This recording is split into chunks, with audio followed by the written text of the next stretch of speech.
Hello. Wait till everybody start coming in. Hope everybody's all right. In the Siberian Express, what have the temperatures been like all throughout the nation? For the Siberian Express,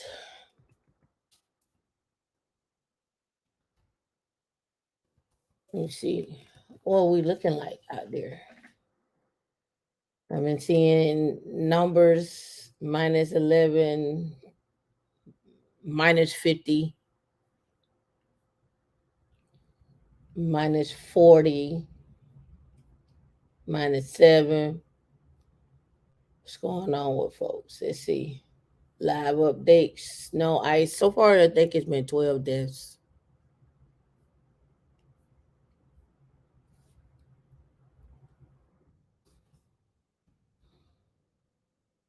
Stuck in Michigan.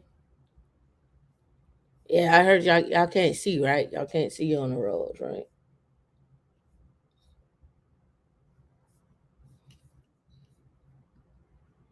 Let me see. I'm looking for. I need to go. Probably need to go to the Weather Channel, weather.com. See what the temperatures have been like. Accidents all over the road. I think I saw last night it was a 50-car pileup. Right. Y'all be safe. Here we go, right here. Oh man, don't have the temperatures on this one. Oh, here they go, right here.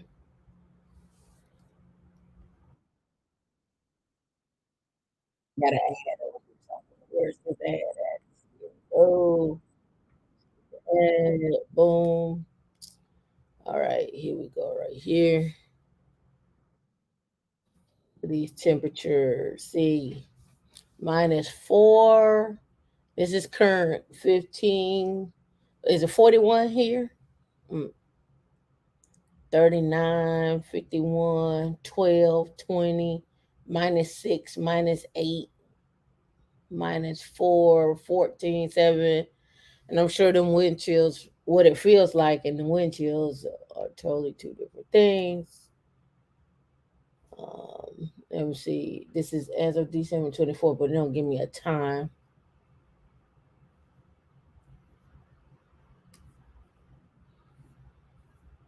Everybody just cold out there. Everybody was kung fu fighting. And it was windy as well too. Let me see.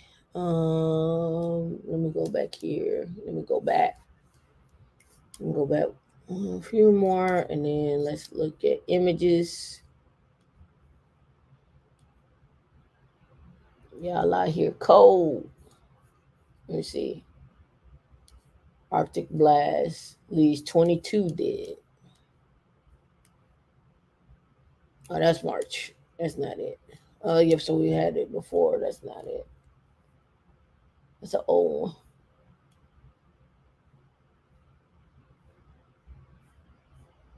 I wonder how new this one is. They keep coming up with the March 16th.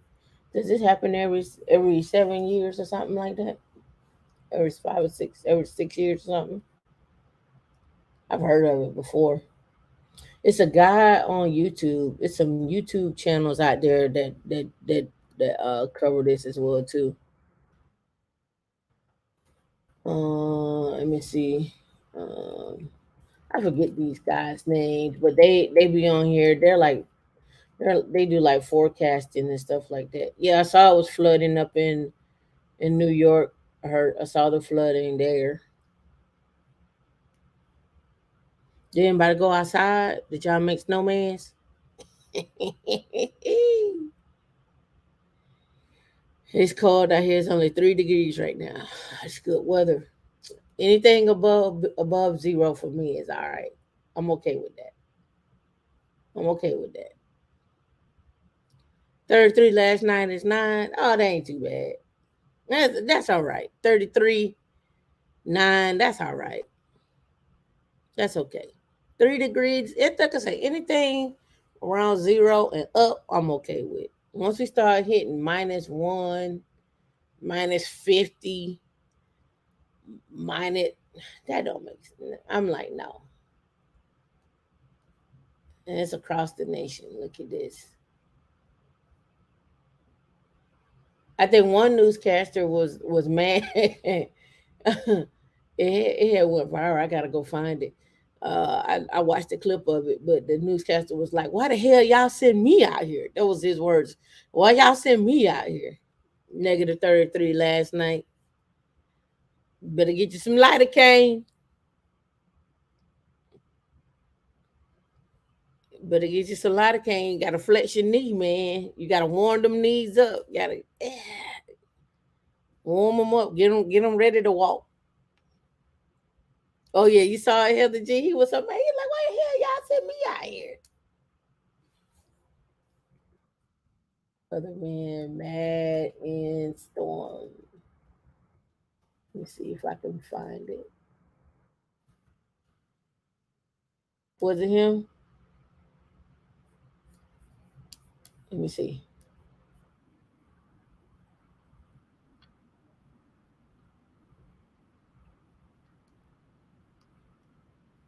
Oh yeah, this it. Hold on. Let me turn it up. And let me know if y'all can hear. D say you couldn't hear. Let's see.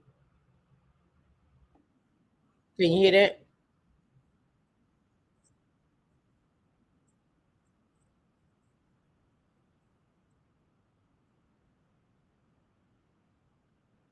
Still no audio? All right.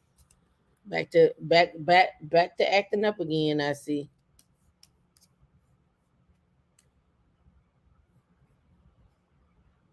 All right, let's get this on here. So I'm gonna have to play audio on this today. I don't know why. I probably have to reboot my computer again. A once in a generation. Yeah, you can hear this one, but I don't know where it went just all of a sudden.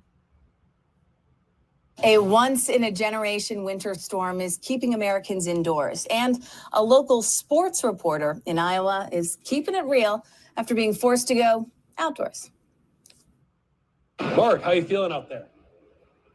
Again, the same way I felt about 8 minutes ago when you asked me that same question, right? I normally do sports. Everything is canceled here for the next couple of days. So what better time to ask the sports guy to come in about 5 hours normally earlier than he would normally wake up, go stand out in the wind and the snow and the cold and tell other people not to do the same. I didn't even realize that there was a 3:30 also in the morning until today. Can I go back to my regular job? I'm pretty sure, Ryan, that you guys added an extra hour to this show just because somebody likes torturing me.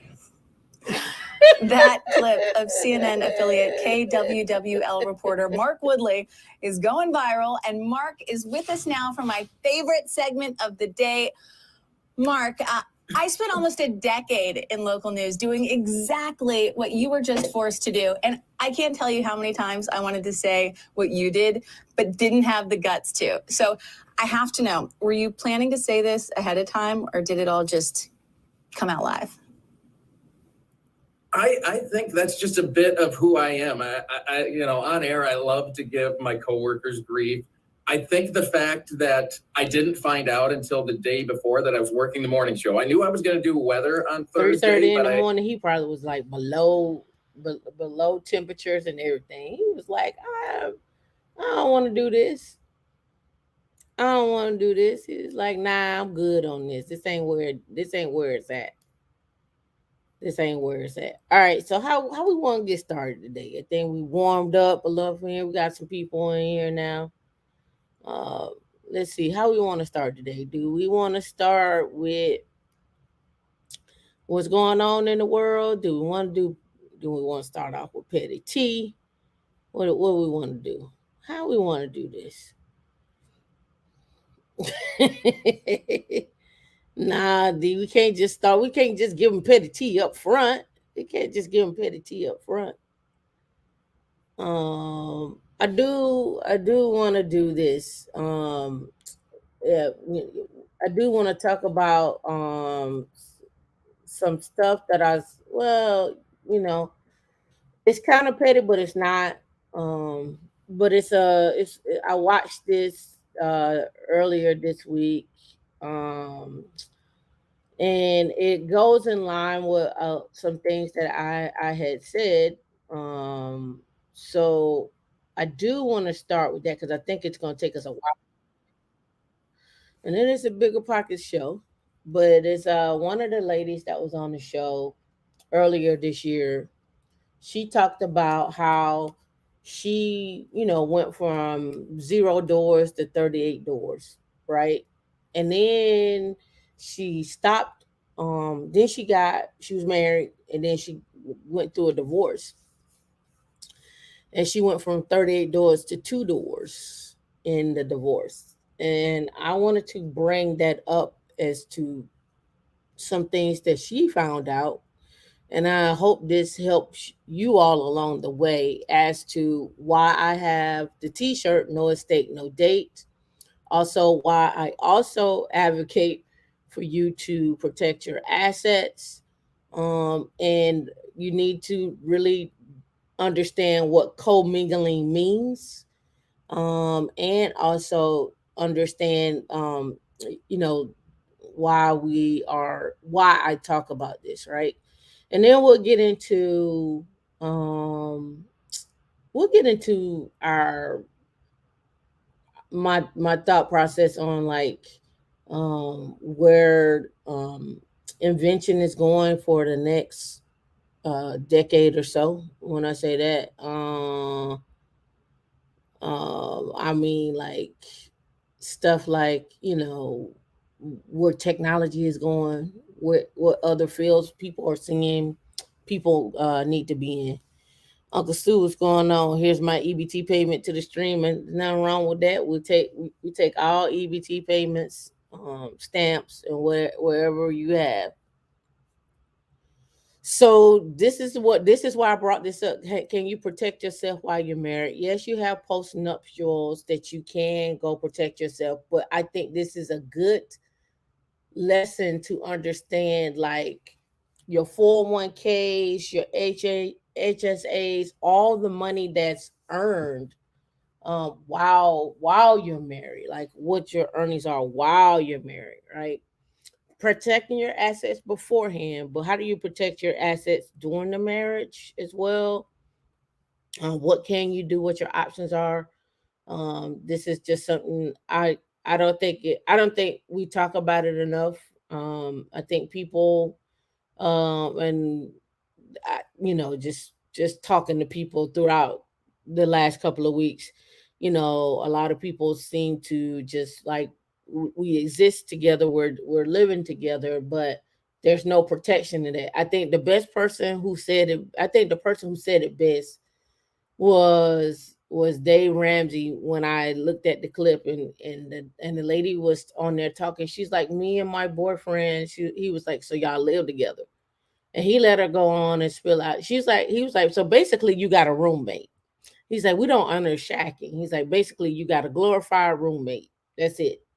Right. But you also need to understand that once y'all start living together, and then now you put your bank accounts together, what are the implications there, right? Everybody want to be, all in the video, all in the mix, but you need to understand what those implications are.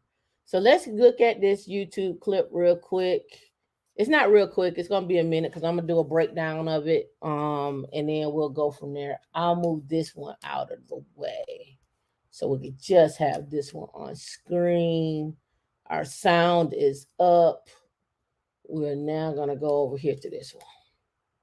Welcome to the Bigger Pockets Money podcast, where I interview Rachel Richards about divorce, splitting significant assets without the benefit of a prenup, and what happens afterwards. But here is where I made mistakes. Again, each party gets to keep their own premarital assets. So any savings I had before the marriage, I get to keep. Any retirement amounts that I had before the marriage, I get to keep. But the growth in those retirement accounts during the marriage, that's a marital asset. Right. Boom. There. So your 401k, yes, you do get to keep it. But say you have a 401k and that 401k that you have, um, you may have started out in say 15 years ago. You might have started out with $10,000 and the market was booming. All right. We're getting anywhere what for the past 10 years or so we've been on a return on average was 17%. So say you ballooned up to depending on how you invested, if you're doing options, I'm just gonna give you a cool 800,000. Right, I'm just give you a cool 800,000. But it was 10,000 when before y'all got married. But now that 401k has ballooned up to 800,000, your spouse, man or woman, don't matter, is entitled to half of that, right? Entitled to half of that. So, um, you have to ask the question of like, okay, well, what gets protected? What is really the protection in this 401k? Right? What is the protection of your HSA and any assets that you gain during the marriage? So you gotta look at that. You also got to look at I've heard and seen where people, and it's evident in this one too, where the man has a better retirement plan or the retirement plan that they do have, they use his retirement plan, and so the woman just takes her money and contributes to that retirement plan. So if she's making like say 50,000, instead of using her retirement plan at work, she just contributes to his retirement plan. So doubling down on it, right? So what happens in that case? Well, what happens in that case is he could possibly, if you're he could possibly keep that retirement plan to himself, right? He could keep all that money to himself, and she could too. But we're gonna get into a little bit of that in this show, and she'll talk about it a whole lot more than what I had to go through. I did not have to go through all of that. It was very clear. Like, I don't want nothing from you. You don't want nothing from me. Here you go. I didn't go through that.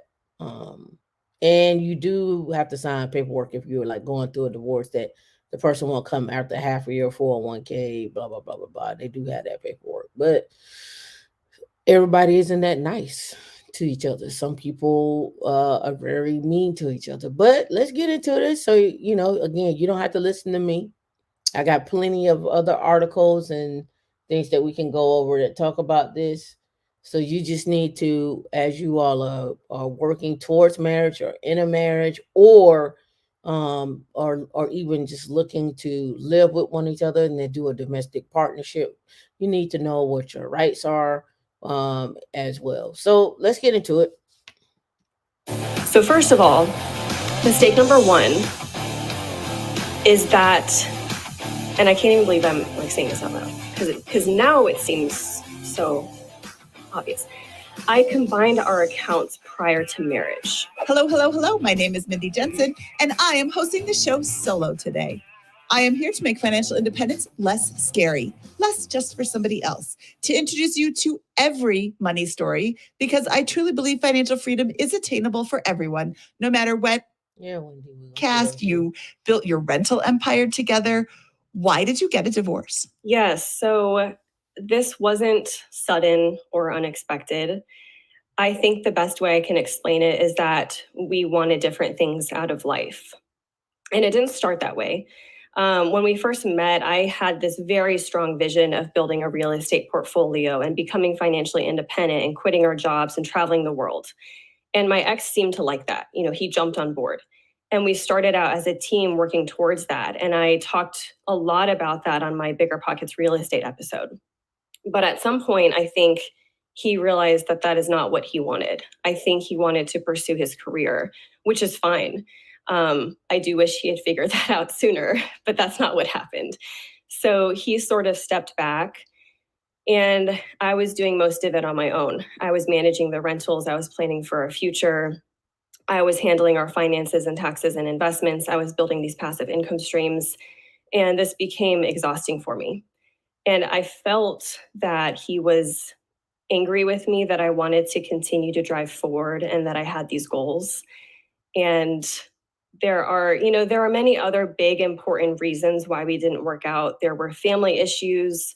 There were problems we tried to work through in therapy. But for me, I really think that the misaligned vision is what it boils down to. So, so I'm gonna say this. This happens often. You go in with a plan, right? And you all decide that yes, this is what we want to do together, and you get into that plan.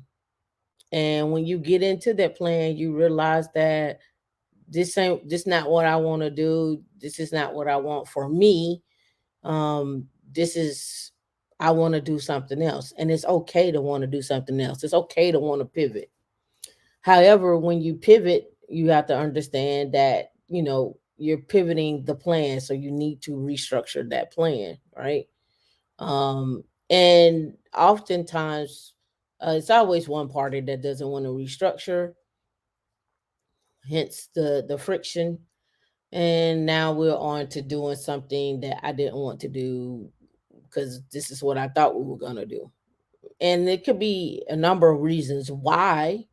It could be like, hey, I got into this and this ain't what I want to do. I want to go do something else. For some people, it could be you're not good at completing the mission, whatever that mission you set forth. And then for others, it's like, I just really don't want to do this anymore and I'm frustrated. And then some people get stuck. I actually have on the show today some other things I want to talk about outside of this. I want to talk about the stuck part.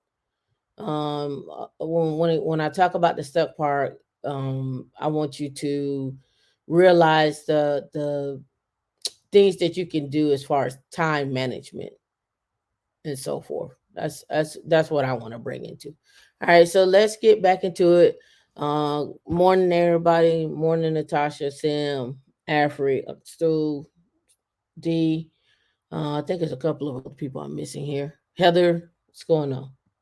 On the same page can be really, really helpful. And when you're not on the same page, that doesn't necessarily mean that either of you is wrong. You're just different. And there's a lot of people who aren't going to be on the same page as you. But it seems like when one of you wants to travel the world and one of you definitely doesn't want to travel the world, those are giant differences. It's not like one of you wants to travel the world all the time and one of you only wants to travel 10 months out of the year. Like those are more compatible goals, are more like doable, like more what's the word? Compromisable, but like totally yes and totally no are going to be difficult to compromise on. One of you is going to have to give up what you wanted. And so here's a question. Do you all know how to compromise? Oh no. Do you struggle with it? Do you struggle with compromising? Do you struggle with communication? What's going on? Like how are people doing with that? What's going on, Adele? Merry Christmas to you too.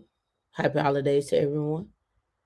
Right? Do you struggle with compromising? Do you struggle with pivoting? Do you understand that? Do you understand communication? Do you understand how to communicate? And this is just not with, and when I say communication and pivoting and stuff, also comes out in the workplace too, right?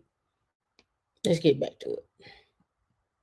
That's hard. I mean, how old are you now? I just turned 30 this year. Okay. So that's a long time to compromise and give up everything you want and be essentially unhappy for the rest of your life because someone else's vision changed so dramatically. Yeah, I think that's true. And I really beat myself up for a long time thinking you're married and you're supposed to figure it out, right? That's what married couples do. You're just supposed to find a way. And I kept thinking I just need to try harder. And I did for a long, long time. But the thing is, there's just some things that can't be overcome. When two individuals want two different things out of life, that's not something that can necessarily be fixed. And it took me a long time to accept that fact and to realize that there was another option, and that option was getting a divorce. So I know the divorce was not, the divorce didn't go the way that you wanted it to go. I mean, When does divorce ever go the way you wanted it to go? But anyway, when she starts talking about her divorce or whatnot, this is when she starts talking about her mistakes and splitting assets and things she did, as we saw in the intro. Prior to marriage, she merged their accounts together, and when she did that, that was basically commingling. But she'll get into why that's an issue, why that was a problem prior to that, right? Prior to them getting married. So let's get into it. does really, like, who comes from their divorce is like, yes, I got everything I wanted. Like, that never really happens. But can you shed some light on what you didn't think went your way? For sure. So, God, I'm going to get emotional already.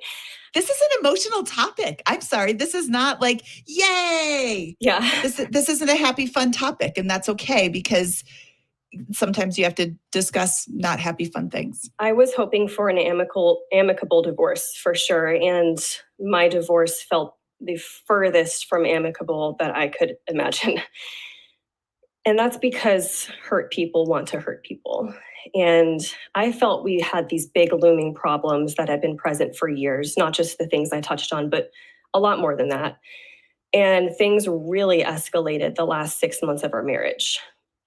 During that time, towards the end, I feel like we both messed up big time. We both unintentionally hurt each other in many ways. And I own up to my part in that. But I think the difference is that despite anything he had done up to that point that hurt me, I just wanted out of the marriage. Whereas he looked at my actions, and from the moment I asked for the divorce, it just seemed to me like he wanted to keep inflicting pain or get back at me or blame me or something.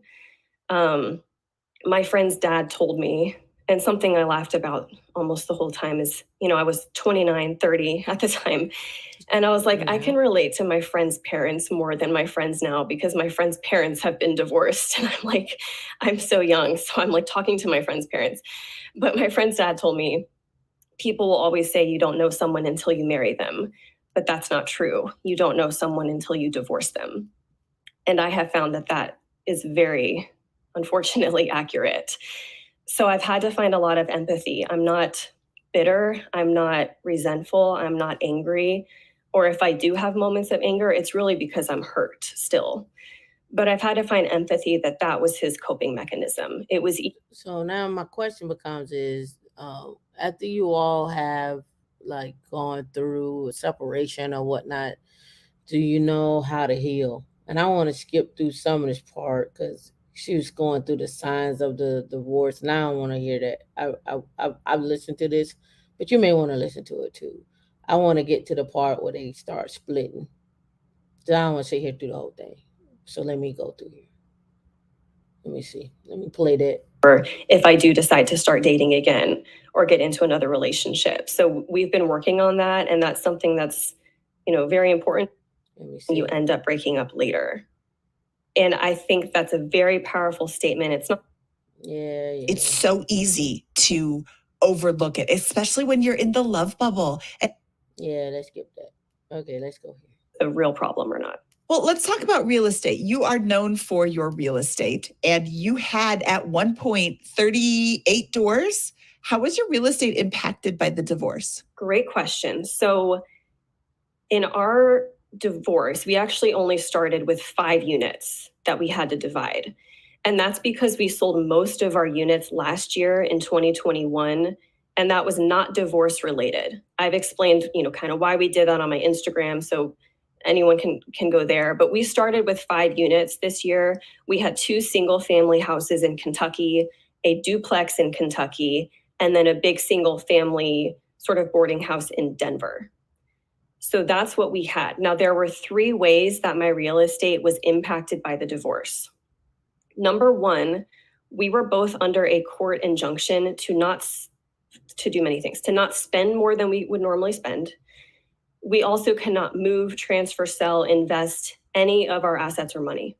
So for 7 months during my divorce, for 7 months, I was not legally allowed to invest in rental properties or syndications. But that's something you would normally do. I know. Well, but the whole point is we can't be making moves on our assets. That's going to impact how we split our assets.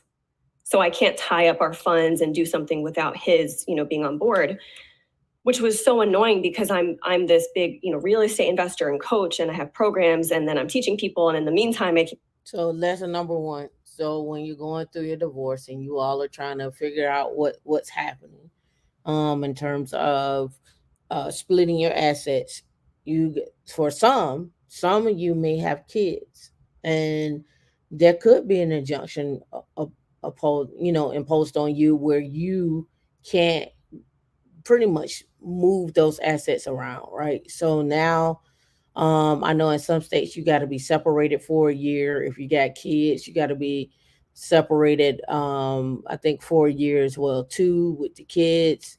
I know Virginia, you have to be separated for a year even without kids. I don't think it's 2 years in Virginia, but I'm saying all that to say, you imagine that you can't make any sudden moves or investments or not for a year.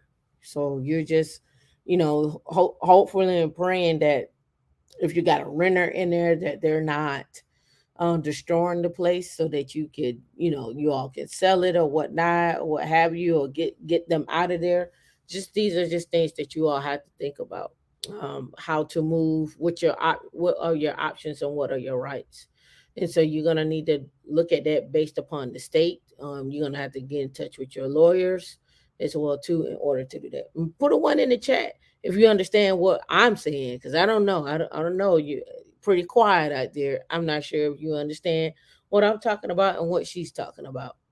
All right, let's get back to it. I'll wait for you all to put your 1s. Do it myself. So it was fine. It was just more of a nuisance. And then number 2, we had a tenant move out in April and another one later in the summer. And both of these were our single family rentals. My ex refused to agree to put new tenants in these properties. He forced us to keep them vacant for months. And we lost thousands and thousands of dollars this year. All right, so there you go. So the tenants moved out. He didn't want to move any tenants in. So therefore, now the money is coming out of their pocket. And from me looking at this video, he really didn't have anything to do with the rental side, with the real estate side of it. She invested her money in order to build it out. What I gathered was he wasn't interested in that. This is how I read this when I was listening to it, is that he wasn't interested in it, right? Like, it was like, if you're going to do it, you're going to do it on your own. And, if you need me to do something, I might or might not do it. That's how I read this when I was listening to it. But again, to then have people move out of the rental spots where you all are, that now it's money out of her pocket, correct? Right? So, again, hurt people, but this is what happens. And I agree with the statement, you really don't know somebody till you start getting a divorce. That's really when that's when you really know somebody. Let somebody be down or hurt, that's when you really start seeing like true colors and so forth. So here we go. Our real estate portfolio because of that. And then number 3, we ended up deciding to sell in the mediation, and at the end of the divorce, we ended up deciding, here's how it all played out. We ended up deciding to sell the 2 single family houses that had been vacant. I kept the duplex in Kentucky. and he kept the single family house in Denver. So, and then when you sold the 2 single families, did you just split those evenly? Yeah, and that's still happening. And so I went from 38 doors to 2 in a span of a year. So I've joked about it with my friends because, as you know, I gave that speech at Bigger Pockets conference, how to scale from 0 to 38 doors in under 3 years.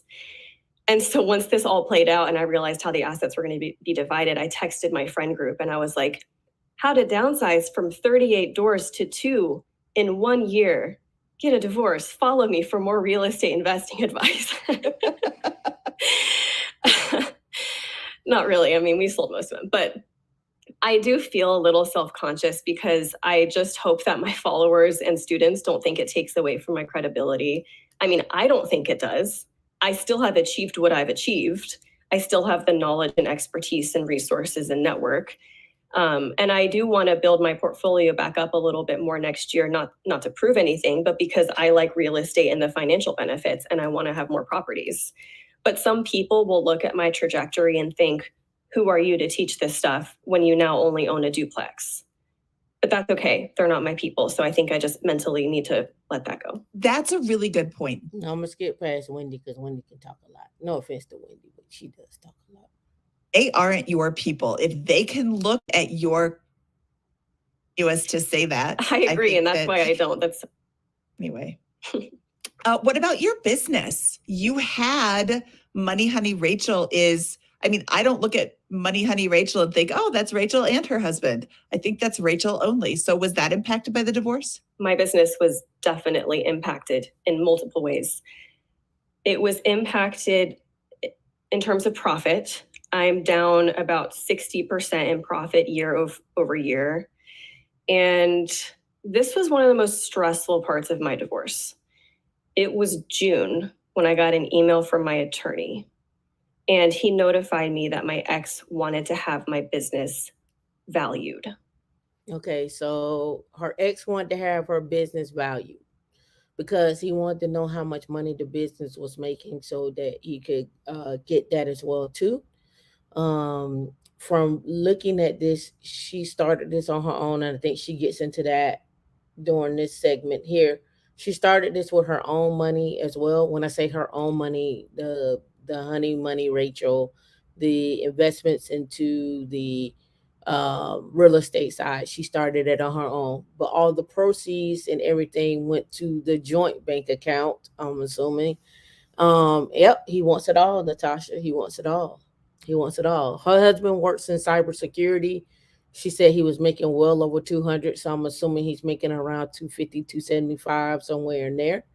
And I think they're based out of the DMV. I think they're based out of the DMV area. They were married for 7 years, 23. She's divorced now at 30. So she still has some time to get back, but it's just I'm just giving you from a different perspective. Like a lot of people say the women go after the men stuff. It'd be some men that go after stuff. People go after people. That's what people do. This is what people do. Right? You say, hell yes, he meant to paraphrase a wise man who rode in an ice cream truck. The man messed with her money, and that's like messing with her emotions. So, here we are, So now the question is, how do you protect yourself in the marriage for something like this? All right, so let's go. Now, there were only a couple moments in my divorce that I just felt like the world was going to end. I felt the world was collapsing around me, and that was one of them. I mean, I nearly just screamed. I just felt this whole time, I just wanted to do what was fair and reasonable.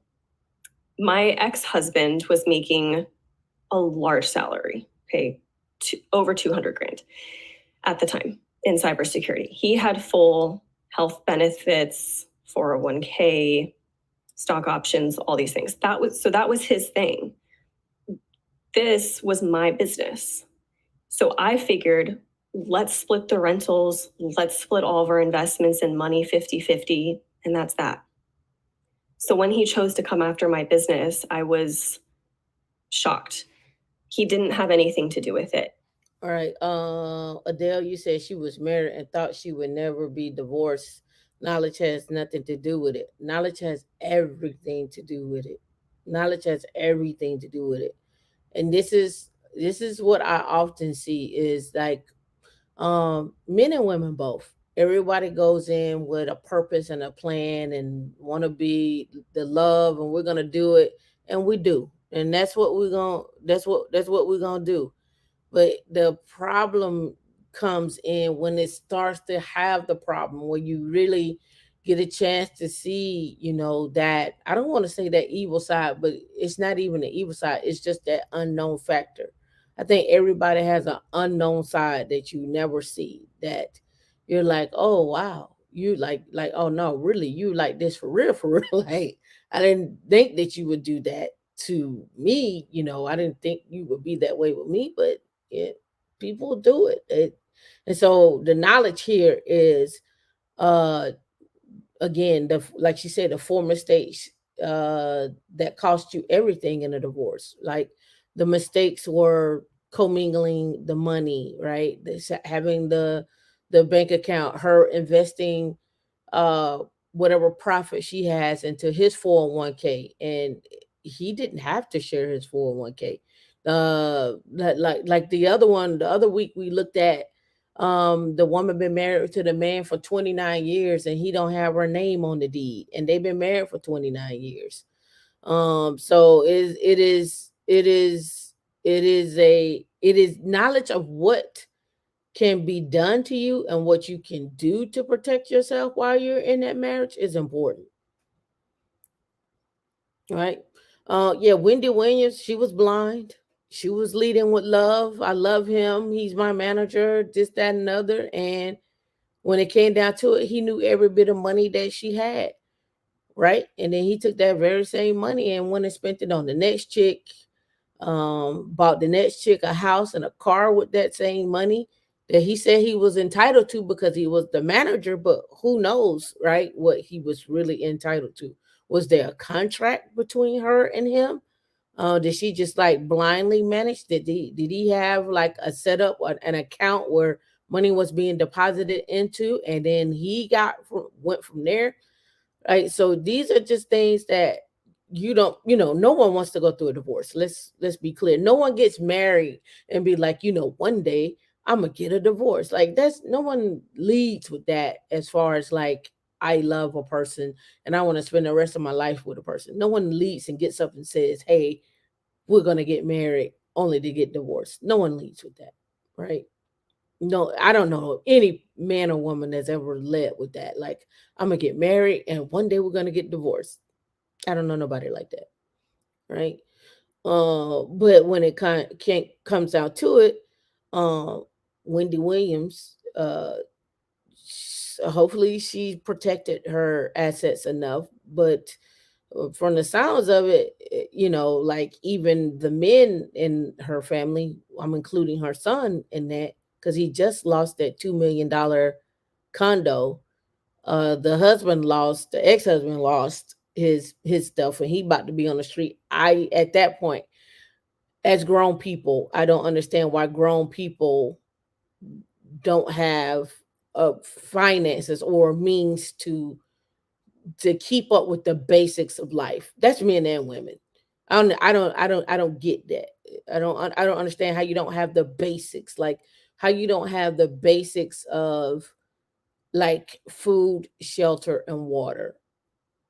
I don't get that. I don't care at what income level you're, especially coming from a marriage. That I don't understand it.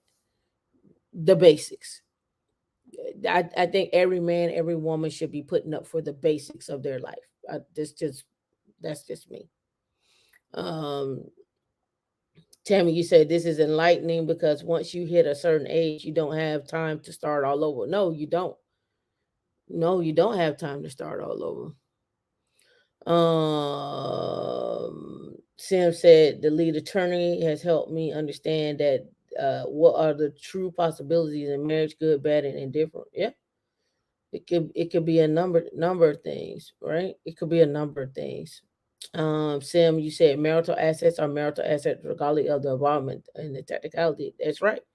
And so, but again, marital assets are marital assets, you know, and this plays out across the internet, YouTube, real life or whatnot. She's building that business with you, or he's building that business with you. Who gets what? Who's entitled to what? Don't get married if you want something similar. Doing an annual renewable domestic partnership contract that protects both individuals. Some people, like I say, some people don't even do domestic partnerships. They're just living together. They're just living together. He did not make any financial contribution. And I made sure of that. I made sure not to ever be financially dependent on him when I quit my job in 2019. I had already replaced my own income from our rentals from my. So I had a problem with that too. I'm gonna back it up a little bit. I'm gonna back it up to right here. She's like, I made sure that I did not depend on him financially when I quit my job. Now I have questions about that, right? When she said that, why did you feel like you could not be financially dependent on your husband while you started a business venture? Was there a discussion? Because I feel like she's like there was a discussion, like she stated, and then this is me assuming here, that hey, I want to start this business, but I don't want to impose on what on you taking care of the household. I'm gonna take care of this, and I don't know if he said this or not. He probably like, well, make sure you do it with your own money. Like I don't know. I don't know. I just feel like why couldn't you depend on your husband as you started a business? Like I don't know. What you say, did this lady from the video you just played get the money for her business from her husband? Nope. Nope. She did not get. That's what we're going. That's why I'm replaying this here. She didn't get the money from him to start the business. She started the business with her own money, and that's what I don't understand. In terms of how do you how do you not depend on your husband to start when you getting ready to start your business? But she didn't. She didn't depend on him, and then the money that came from her. How did she do that exactly? It sounds like slightly deceptive from the marriage standpoint. No, well, I think she probably saved up her money to start the business. Like she might have started the business, started the business, worked enough to, like she said, to replace her income. Then once she replaced her income, then she was able to start from there. Like, oh, let me quit my job. I replace my income and then start from there. But why couldn't you depend on your husband to go in, like I don't know, like I said, there's some conversations right there. I said it was at that moment that they actually saw each other as equal opponents doing their own thing. Well, you know what, I don't know if they saw each other as equal opponents, or if he saw her as a threat, or if he saw her as to why you would want to do this. And I don't want you to be solely dependent on upon me. Some people don't want you to depend on them. Like as much as people like to talk about uh uh uh s- depending on a man or depending on a woman, some people don't like that. Like this, we just have to be real. Everybody don't like that. Everybody don't want that. Everybody don't want them depending. Some people are like, you need a job. I know plenty of men that are like, yo, I need that woman to work. I don't care how much money I got. She need to be able to work. Like I know men like that. They're like, no, she need to work. She need to be able to provide for herself at a minimum. And their thought process is, what if something happened to me? Right? Anything can happen. I might not have the paperwork set up in time. There are some people that are out there like that. So everybody is different. But I'm gonna start this over a little bit so y'all can hear what she said, and then I'll let her finish up. All right. What'd you say, Sim? Did she start the business yep, she started the business while they were married. And if they were married when she started the business, he is entitled to have in the event of a divorce. Yep. Adam should have put EU to work immediately. Hey, I'm with it. Let me start. Let me go back a little bit, and then we'll hit play. Now, there were only a couple moments in my divorce Okay. that I just felt like the world was going to end. I felt the world was collapsing around me, and that was one of them. I mean, I nearly just screamed. I just felt this whole time, I just wanted to do what was fair and reasonable. My ex-husband was making a large salary, okay, over 200 grand at the time in cybersecurity. He had full health benefits, 401k, stock options, all these things. That was his thing. This was my business. So I figured, let's split the rentals, let's split all of our investments and money 50-50, and that's that. So when he chose to come after my business, I was shocked. He didn't have anything to do with it. He did not make any financial contribution. And I made sure of that. I made sure not to ever be financially dependent on him when I quit my job in 2019. I had already replaced my own income from our rentals, from my half of the rental income and from my book royalties. So I was not dependent on his salary at any point. And he made no intellectual contribution to my business at all. But that's what he did, and he could legally. He decided to get a business valuation. Oh, you said legally. That sounds like we're about to talk about a prenup or lack thereof. Yes. So, and before we get into that, I want to just say a little bit more about what the business valuation means and how that sort of impacts the divorce. Yeah, let's talk about that.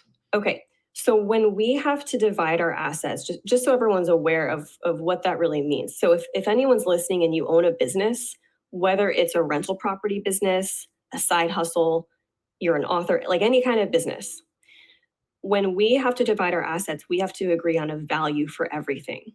So unless something belonged to us prior to marriage, making it a premarital asset, then everything else gets split 50-50. Only the premarital assets are protected. So him putting a value on my business meant it would get split 50-50. It meant another line item on my side of the balance sheet, which meant I would have to buy him out of it at 50%.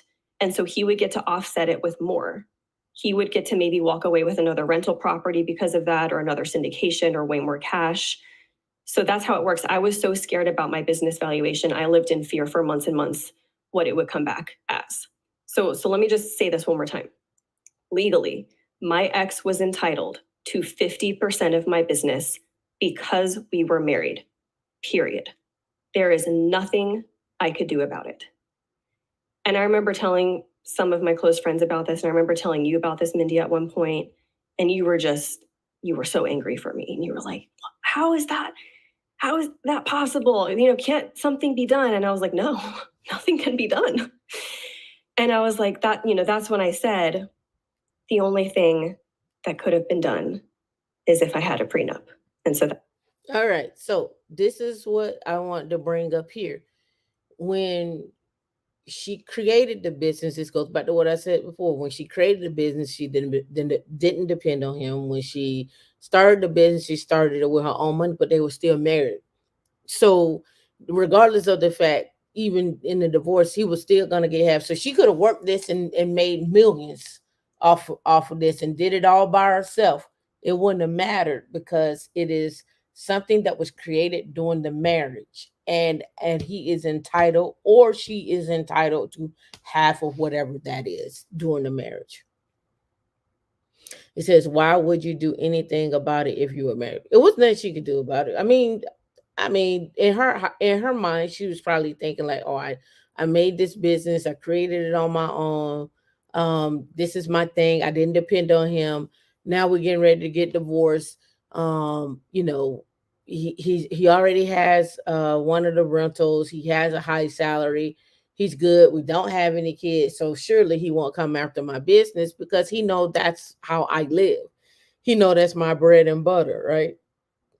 That's what she was thinking. She probably was thinking like, this is my bread and butter. I'm not going after his salary or anything that he has.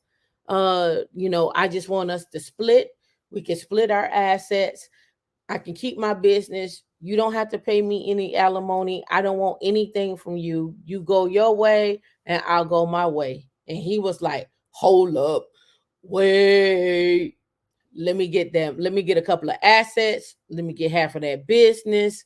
Whatever else you got, let me get that. She was like, wait a minute. Why you want to get that? I don't even want nothing from you. I just want to go on by my business. He's like, well, since it's legal and we married, I'm just gonna get that anyway, right? And all I'm simply saying is this: everybody ain't like that when it's time to get divorced. Everybody don't feel like you got your income, I got my income. We can split this house and be on our little way. Everybody don't feel like that. Everybody don't feel like that. Yeah, she probably did need some she probably did need some post nuptials to cover that. Yep. So let's get back to it. We can talk about prenups.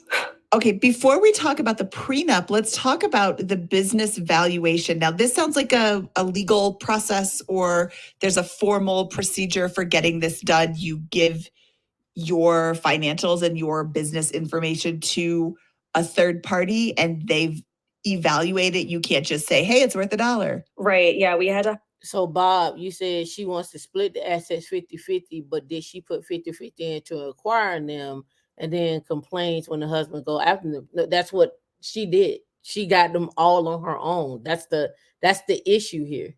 She got them all on. It was her business. She used her money to create the business, and she used her money to get the assets.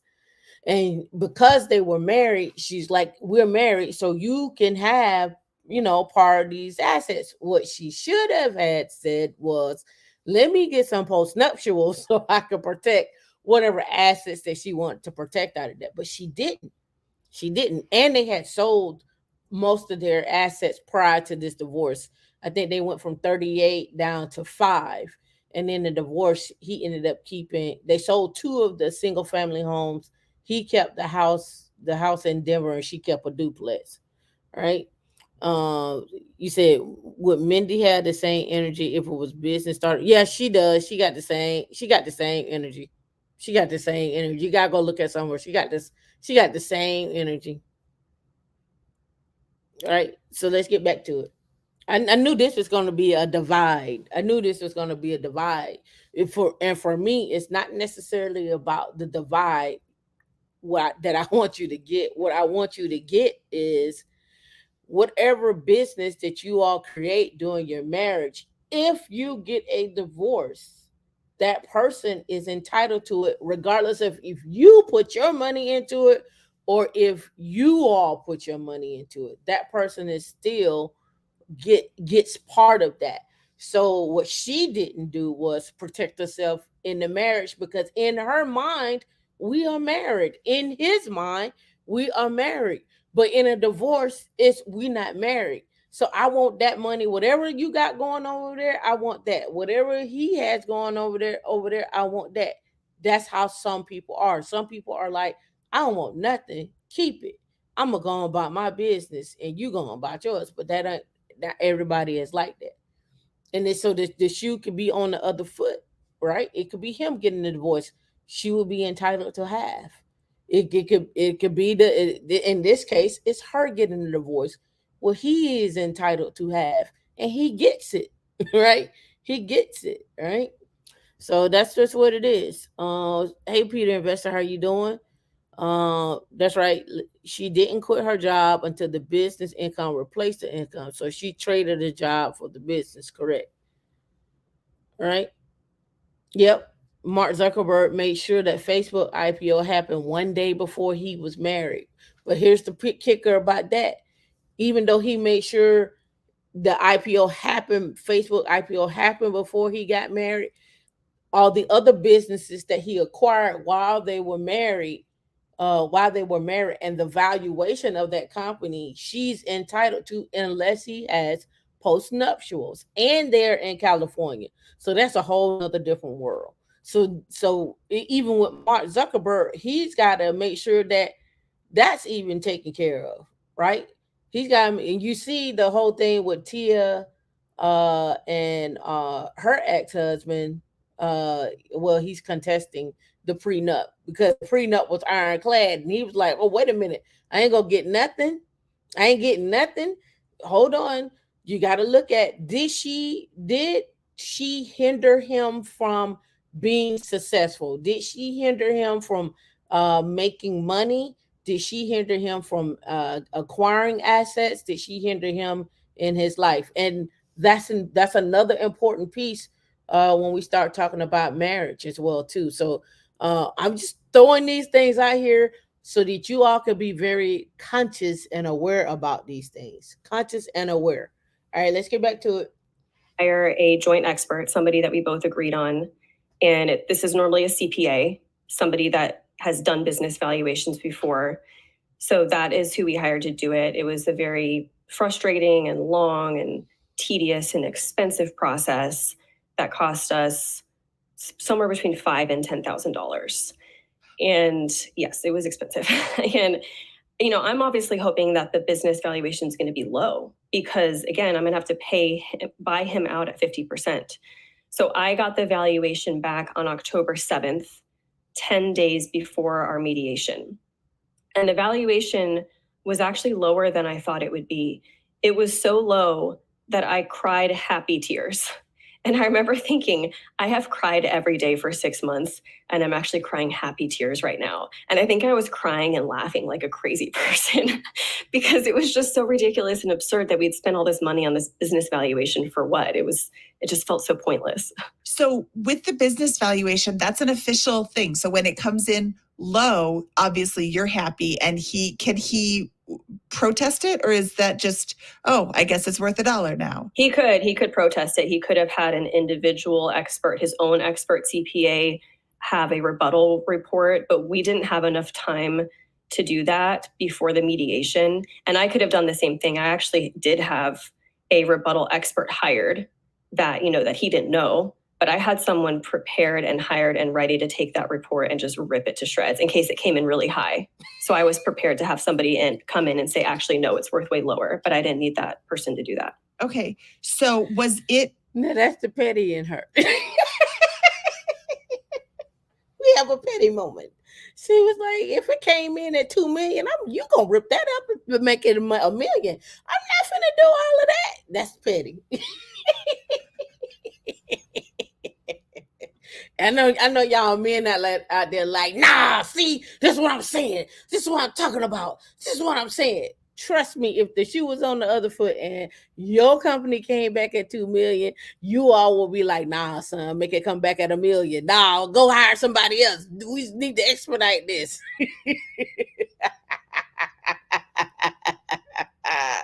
I'm just saying, don't shoot her. I'm just saying you all would do that. Y'all would go back and be like, nah, they came in and say your company was worth $2 million. You're like, nah, you need to get that. We need to fix that. Go on and put that back there, that $1 million, 500,000, son. What you saying? Nah, no. I ain't gonna give it up. Come on, stop acting like that's not something you wouldn't do. Y'all would do it too. Stop. Oh, no cap. No, I'm calling Cap in the chat. I'm gonna call Cap in the chat. I'm going to call Cap. Bill Gates' ex didn't get half. All right, let's get back to it. Oh, it's not a double standard, Sim. You would do the exact same thing. If your business came back evaluated at $2 million and you had to give up half, you would make sure I'm getting another redo. You got Sim, I'm not buying it. Sim is the cap of the day. I ain't got another cap out here. I need some caps. Oh, I ain't have no caps over here. I need some caps so I can put my hats on for Sim. Always a given that you would be able to retain ownership of this business? Pretty much, yes, because there's really no world in which a judge would have looked at everything I had contributed and said, and taken my business away from me. So it was pretty clear cut that I was going to be the owner of the business It's just that I had to buy out my ex-husband. Does that make sense? Yeah, no, that makes sense. I just want to make sure that it was never on the table that he could continue to help you run it by not doing anything at all and continue to get 50%. Like he didn't have the option to say, no, I don't want you to buy me out. I want to continue to be 50% owner. No, that would not have happened in my case. It could happen in a husband and wife or husband and husband or wife and wife case where they both did contribute to the business in terms of intellectual contribution or financial contribution. But because that wasn't the case for us, I was the rightful owner. I just had to buy him out of it. So he got 50% of your business. Was everything split 50-50? So only marital assets are split 50-50. And again, marital assets are anything that are acquired during or gifted to the marriage.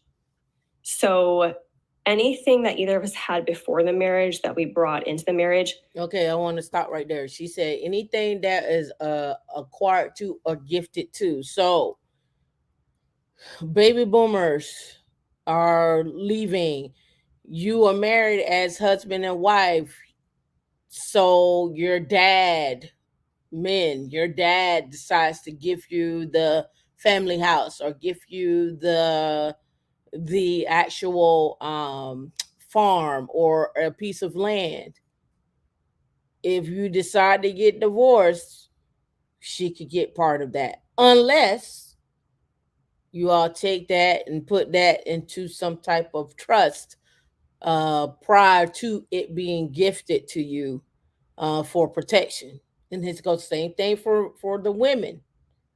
Your parent or parents leave, you acquire you get gifted, $15,000, $16,000, $20,000. Your spouse is entitled to that, right?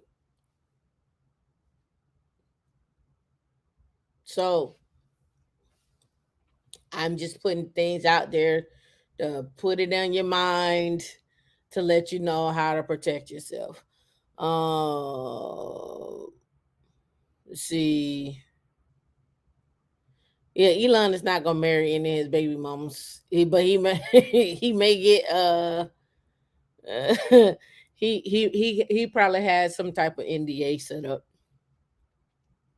I didn't even know he had 9 kids until it came out.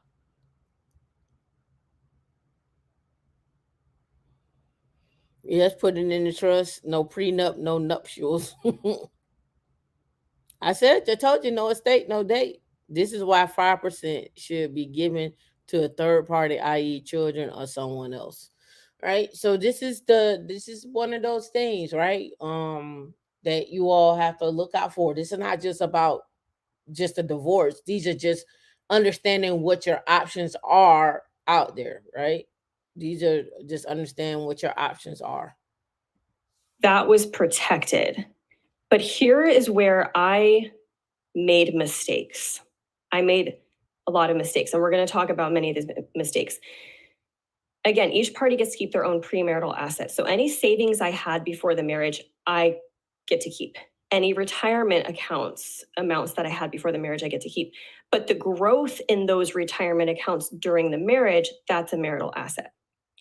So first of all, mistake number 1 is that, and I can't even believe I'm like saying this out loud because now it seems so obvious. I combined our accounts prior to marriage.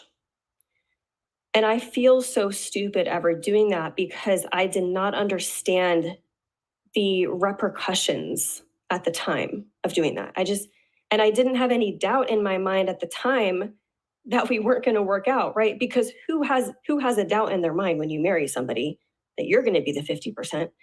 But so that's what I did. I added him to my accounts prior to marriage. And because I did that, all of my banks and accounts were no longer separate premarital assets because he was now a joint account owner on them.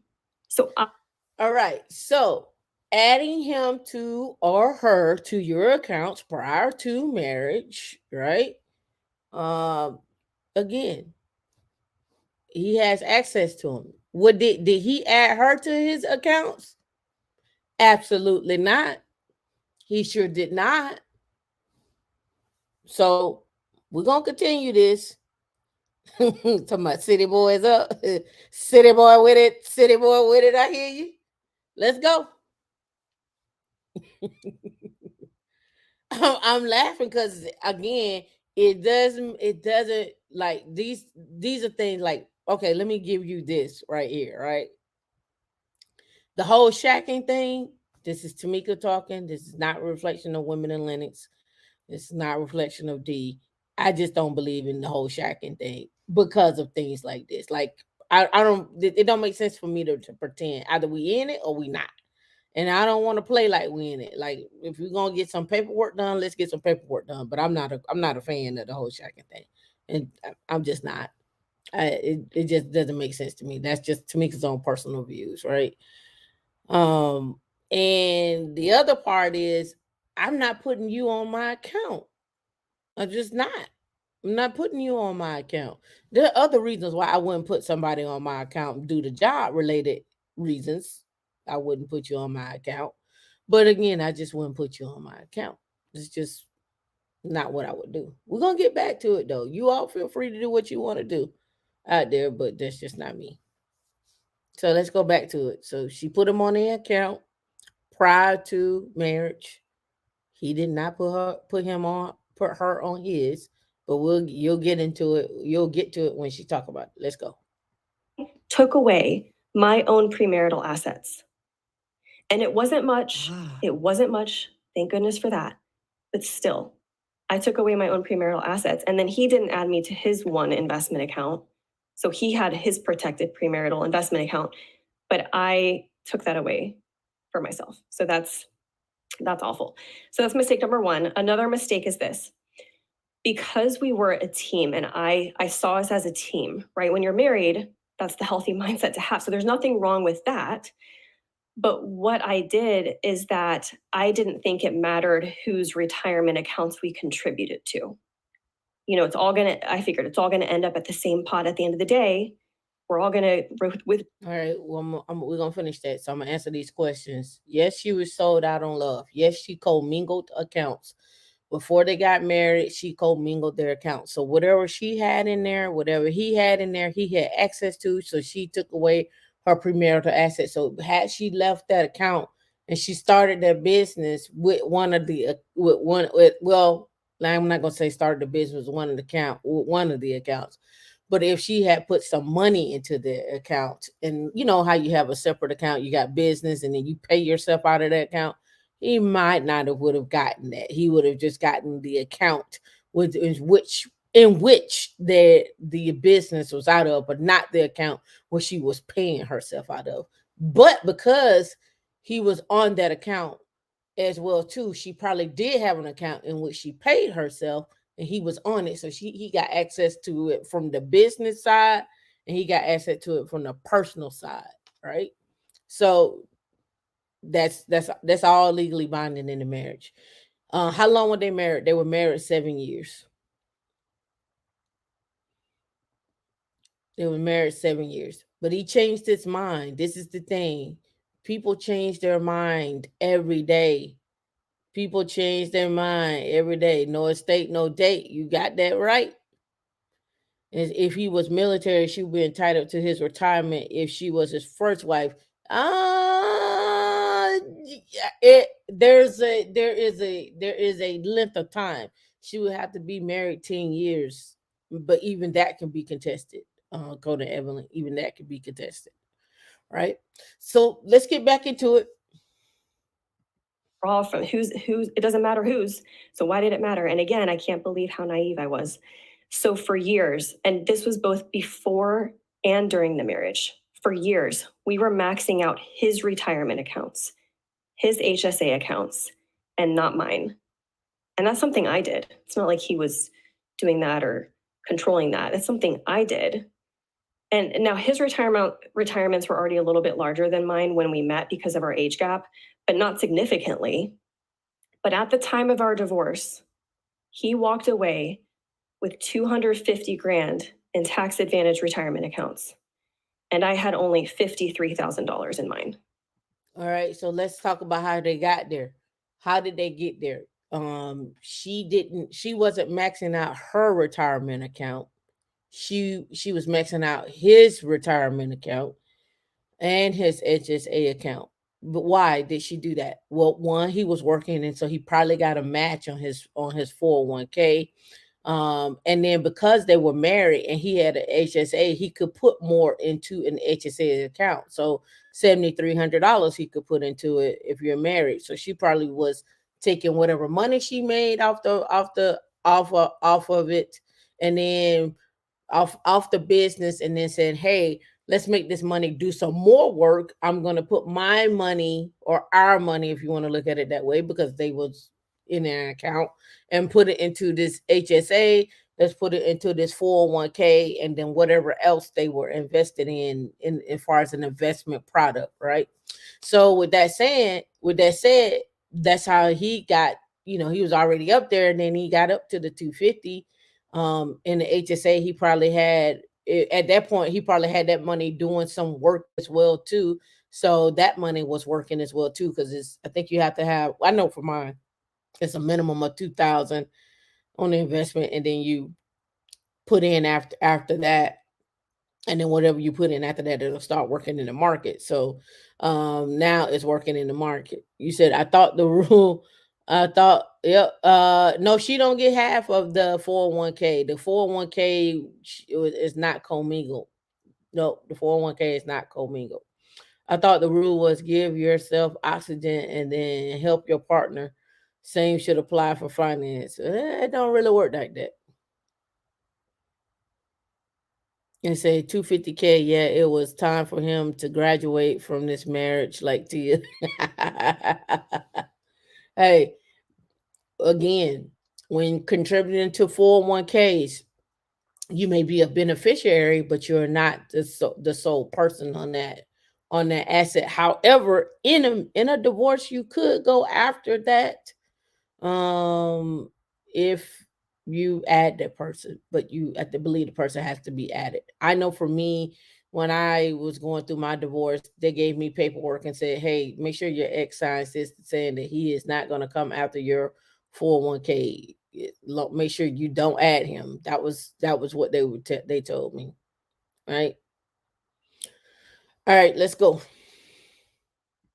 That was an enormous disparity and disadvantage that I created that mistake. And that was because they were his accounts prior to marriage. It's because I was contributing all of our combined funds and making sure we were maxing out his retirement accounts and his HSA accounts for most of the years we were married instead of mine. So his accounts grew so much more than mine did. Oh, okay. Yeah. Okay. And now in our divorce, I could have said, well, the retirement needs to be divided up evenly. I could have said that, but instead I chose that I wanted to walk away with the syndications instead of retirement assets. So that is the way it was negotiated. But again, I could have started things out, and if I had just had a different outlook and been more smart from the beginning, I would have had a way more even retirement situation right now. Does that make sense? I don't know if I'm explaining that well. Okay. All right, so there you go. She could have went after that, but she chose not to. She chose to split the houses. However, the other part of this is he actually went after the business. So she had to split the business as well too. So y'all need to be looking at what is going on with your business, how you're starting it, what you need to do to protect it, especially if you decide to go in business with other people and you are married. Suppose that you don't go, suppose you get married, right? And you and Tim decide to go into business together, and let's say a divorce happens, right? But you didn't do anything to protect that business, right? You didn't do anything to protect that, and she might have did a little work here and there to help the business out, because why? Stand by your man. All right, and then she's come over and she does she got some intellectual thoughts into that business as well too. But guess who's left out in the wing? Who's the wingman? Tim is the wingman. He's out there like, whoa, whoa, whoa, bro. Whoa, whoa, whoa, bro. Whoa, whoa, whoa, bro. What you gonna do? Because now she coming after the business. Now I'm involved. So these are just things to think about. Syndication. Somebody asked, what is a syndication? Dee might have put it in the chat already, but let me go get you an official definition for syndication. You mostly see that around real estates. You mostly see that around real estates. Let me look at Investopedia for you, right? All right. So Investopedia says a syndicate is a temporary alliance of business that joins together to manage a large transaction, which would be difficult and impossible to affect individually. Syndication makes it easy for companies to pool their resources together and share risk. So if I want to go buy a farmland, let's say that's like, I don't know, 5,000 acres, I could do the I could and I could do a syndication on just buying farmland. Like I could treat them individually, right? Would you say, yeah, we all in court? That's right. I could do a syndication on that, meaning that I'm just on that particular asset, that particular fund. I'm grouping people together on that, and I create a syndication for that. But I can go buy another farmland, and that group right there is not on that particular asset or that syndication. I just have this one over here, and so that could be a syndication as well too, right? And here we go. D says real estate syndication is a partnership formed between multiple property investors and a sponsor to fund a specific development project. Like I said, I can go buy another farmland. That could be my thing. My niche could be just buying farmland. And in that farmland that I buy, I can chop that farmland up into tracts and sell individual tracts out of that as well too. And again, all to get a return and then go here. I'm breaking up happy homes for Christmas. I'm just letting you know what it is. Yep, she was protecting her investment partners by doing that syndication. And that's why she wanted to keep them in the syndication, because now the syndication is like Sim, and D may be in on a project together on a syndication, but I might be in another project with me, Tim, and Evelyn. We might be in a project together. Now, when somebody comes after me, right? If somebody comes after me, of course, I'm in two syndications. They may come after that, right? In the syndications, possibly, maybe, depending on how we got it structured. But if somebody comes after Evelyn, in that Evelyn is not in the other syndication, so they're gonna go only after what Evelyn is in that, right? Add voting rights into your syndication so you can't be voted out. Yep. Right. And the reason why I bring this up, because again, we're talking about tech stocks and jobs. But what happens is, what you don't realize is, what are your options as far as your investments when you start making these investments? What does that look like when you start getting into, um, hey, I'm going to go acquire these assets, but I'm single and I'm dating and I'm getting married. How do I protect those assets? How do I protect those businesses? How do I protect the other people that are in this business with me, once I decide that I want to get married, right? And you should be open about that with people, especially if you're doing business with them, that you're getting married, or you have some type of legally binding paperwork such as domestic partnership or what have you, right? What did you say, Tim? Let's see. I would guess business partner should have the first right of refusal for her stake, right? Yep. So let's go back to it. I mean, has this been cool for y'all? Has this been educational for y'all? It's different to see it when the woman is getting her assets taken away. And that's what I wanted to showcase, because some of you lead with love and you're like, I love him and I just want to do everything and I'm just gonna put him on my account. And you put him on your account and you don't know that you've given up your premarital assets. You've given up your rights for someone to come after this in a divorce. And I'm not saying you're gonna get divorced. I'm just saying you need to think logically, right? And like, oh, we're gonna be together, and I'm just gonna put him on here. Yay! Oh, love. There's a documentary of a woman obsessions about finding her husband hidden money after being lowballed in alimony. Yep, yep.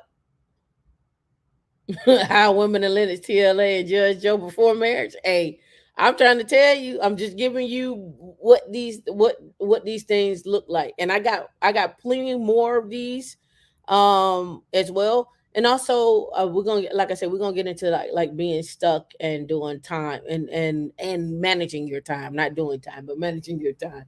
So let's get back to her. So then another mistake, and this one's not as big of a deal, but it's just something you don't think about. So another mistake number 3, is that one of my ex's premarital assets was his truck. And when we got married, and this was like a nice Dodge Ram, like a $50,000 car. When we got married, I did not think to put the title into both of our names. It was always in his name. But I sold my car 2 years ago, and we became a one-car household. So that truck was both of ours that we shared. And when we first separated and he moved out, he took the truck and he left me stranded in Denver. And so I had no car and no means to get around. And there was nothing I could do because the title was in his name. So again, it's just, you have to think about these things. You have to. All right. So why is that important? Why is that important? Okay, that could be important for a couple of reasons. The title is in his name. If she was helping pay the car note, if she was helping pay the insurance, she was just helping, and he still walked away with it, right? D, what's going on?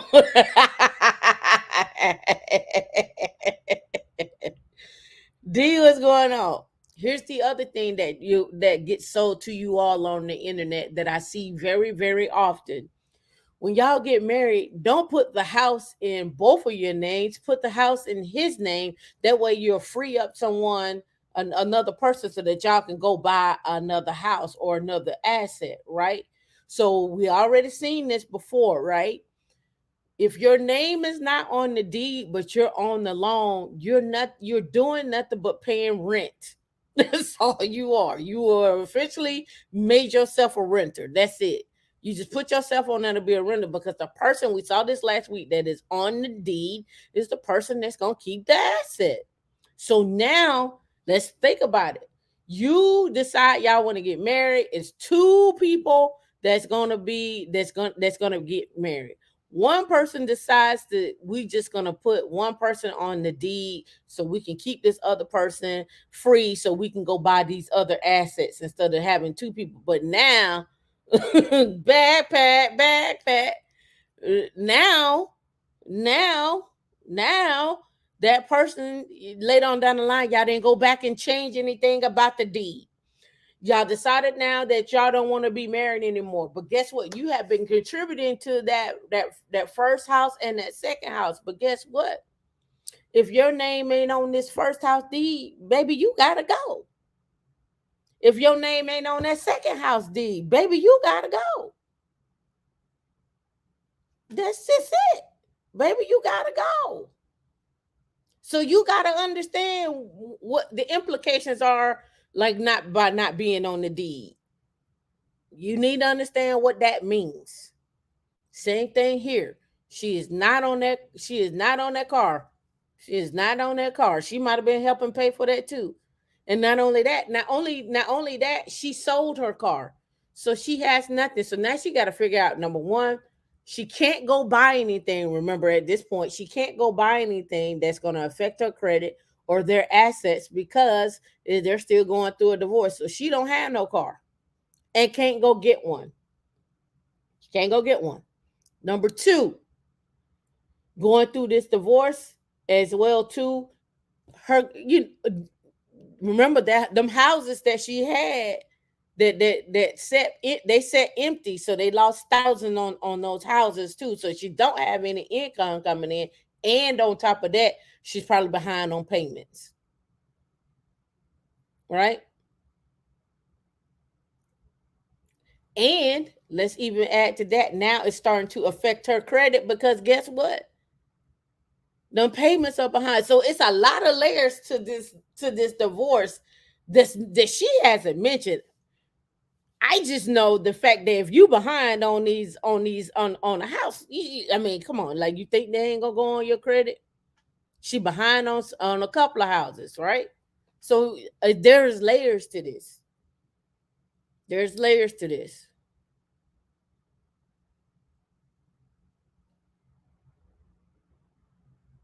right?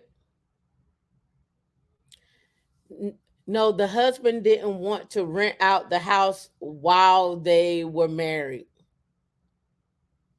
The husband didn't want to rent out. The tenants moved out of the house, and the husband was like, "Don't put nobody else in there." It was two homes, and so they lost rental income.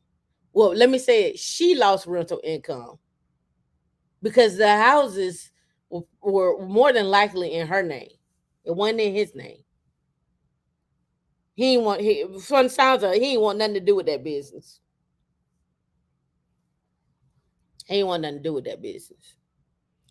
All right, I'm gonna start from Professor Black Ops, and I'm gonna read the comments here. You say, I owned a house. I got married. My ex-mom told us to put her on the deed, quit claim deed.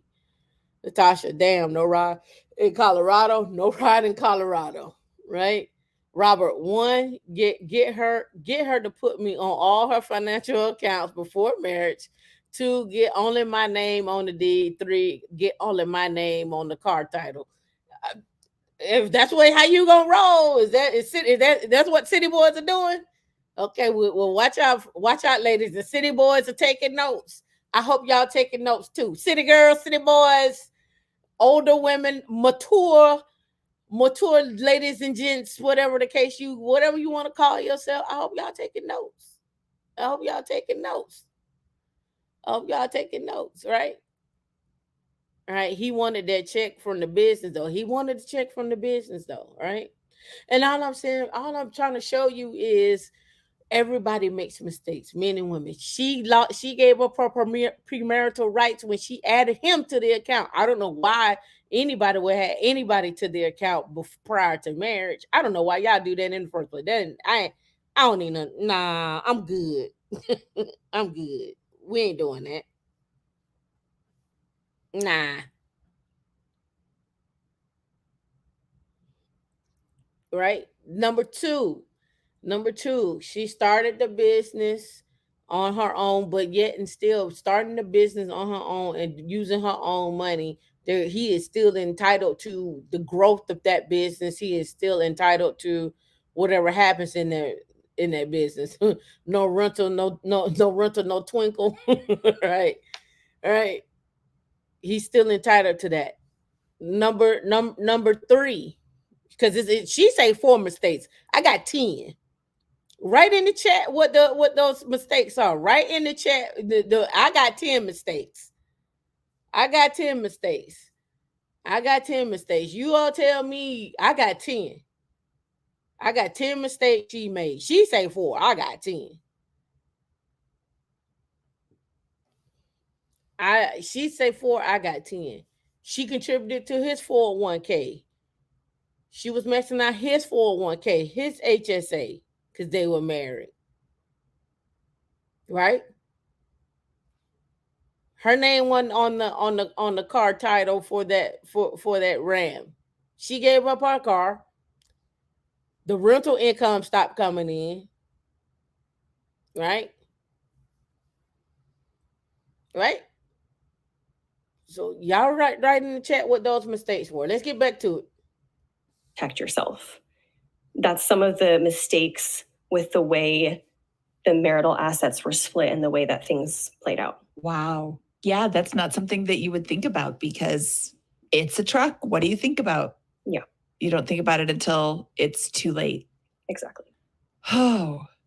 So if everything had been kept separate, even during the marriage, would all of your money and earnings have been protected? No, definitely not. And I'm glad you asked because that's not how it works. Anything earned during the marriage is a marital asset. It does not matter if it's put into a separate account or not. And that's actually a pretty big misunderstanding for most people. So again, the money you earn during your marriage is not protected just because it's put into a separate account. Once you get married legally, anything earned from that point forward is a marital asset, no matter which account it gets put into.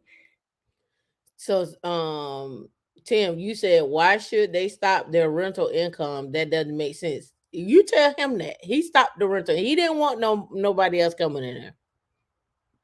She should have gotten a prenup, a trust, a private investigator, and a hitman.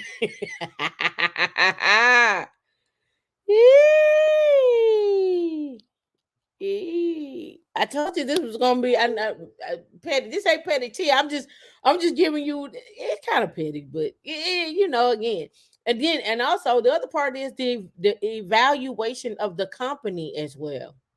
The evaluation of the company as well, right? He got half of the company, even though she used her own money.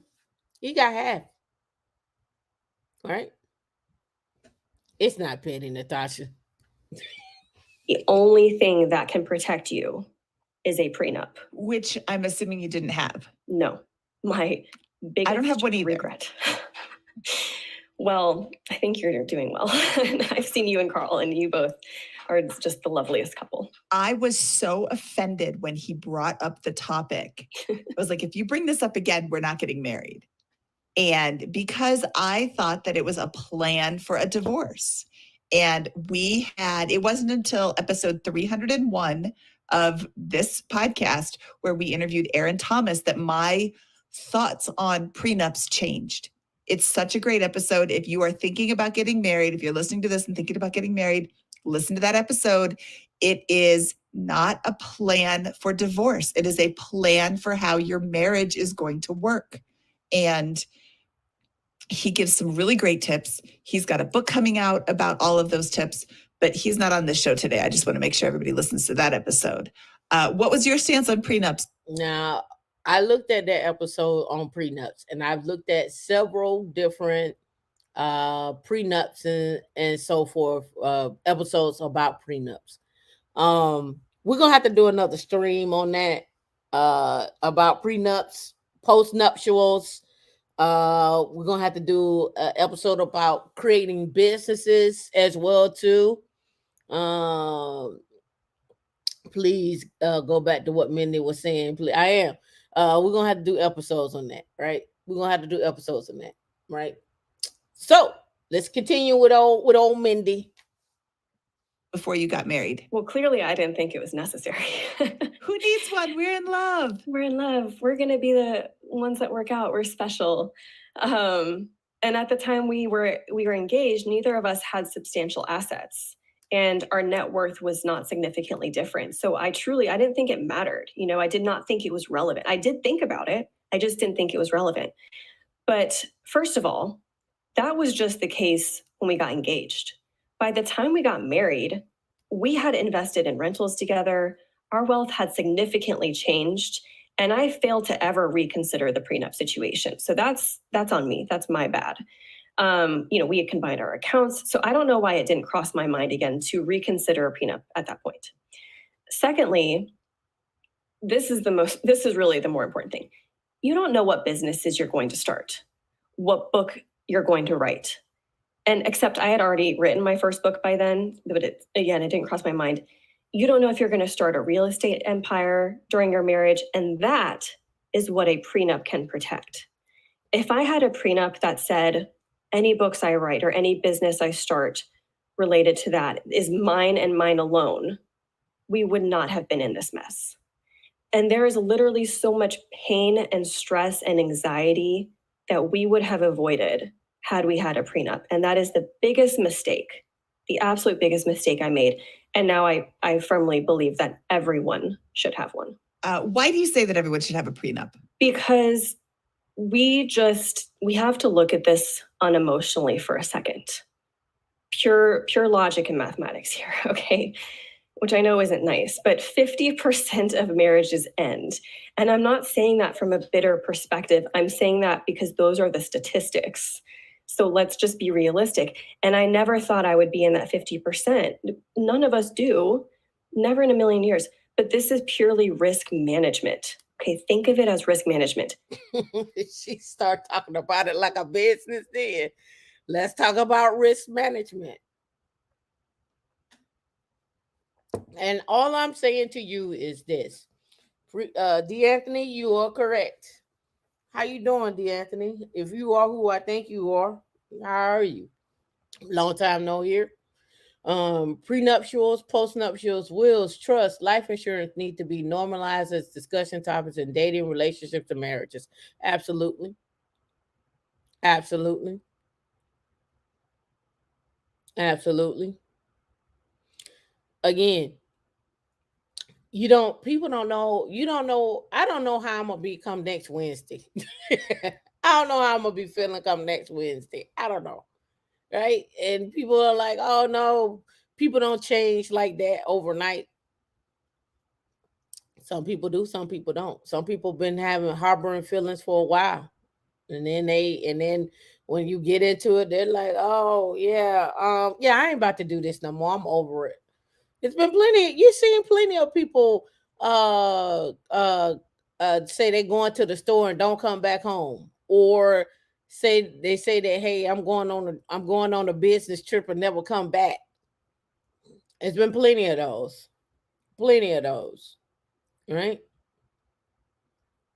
Yep, prenup is equivalent to an operating agreement in an LLC. Sim said the question is, would she have had the same energy if the roles were reversed? When you say when the same energy, I'm not sure what you mean about it. Same energy. Would she have the same energy for what?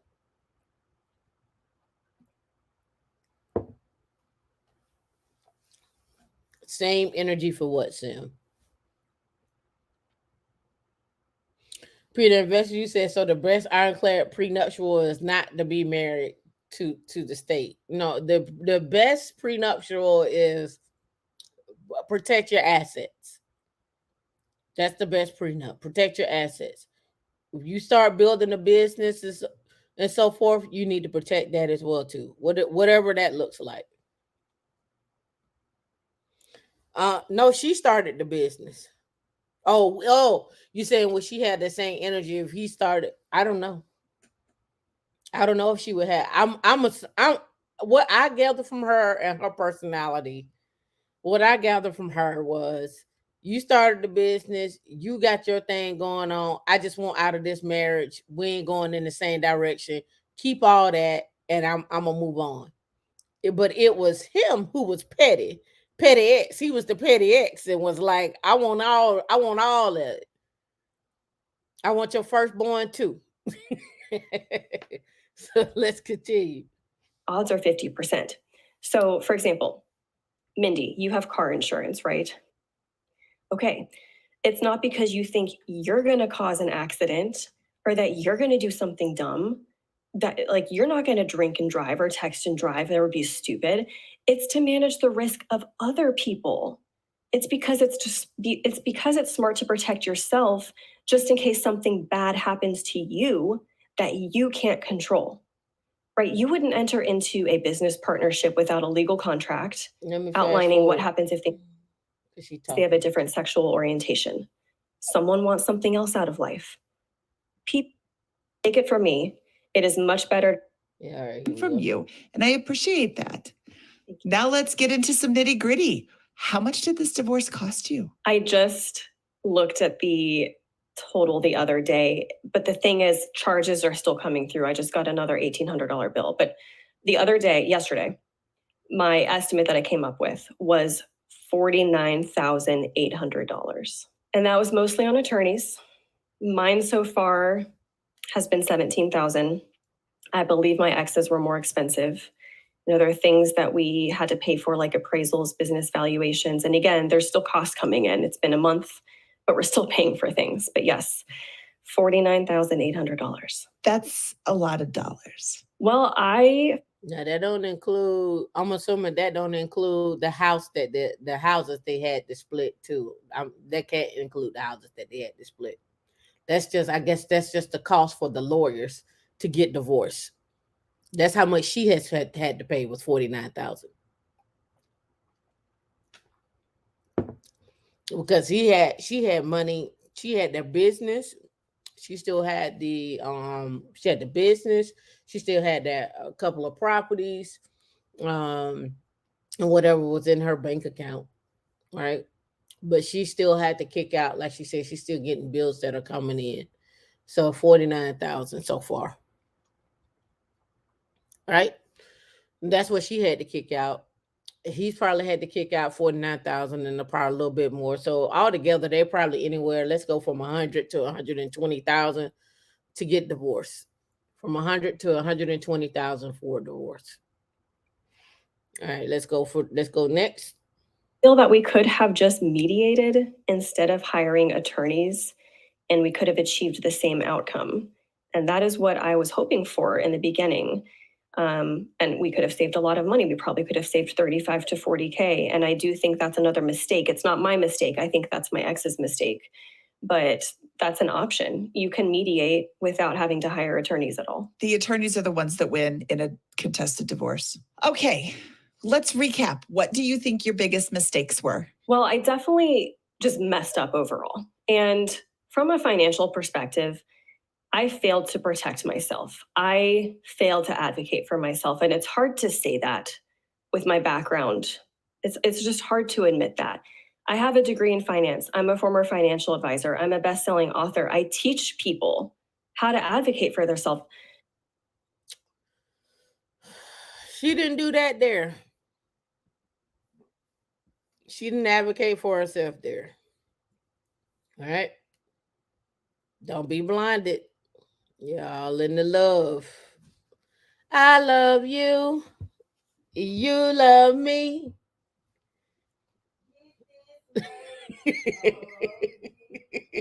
Right. That's not how it works. That's not how it works. That's not how it works. All right. It's a hard pill to swallow. It's a hard pill to swallow.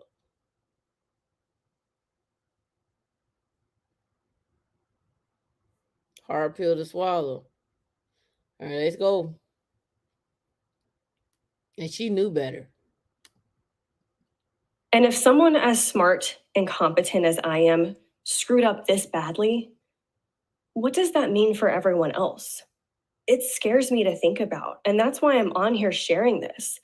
The one silver lining that got me through was knowing, maybe there's a reason for my suffering. Maybe my mistakes will help someone else avoid this pain someday.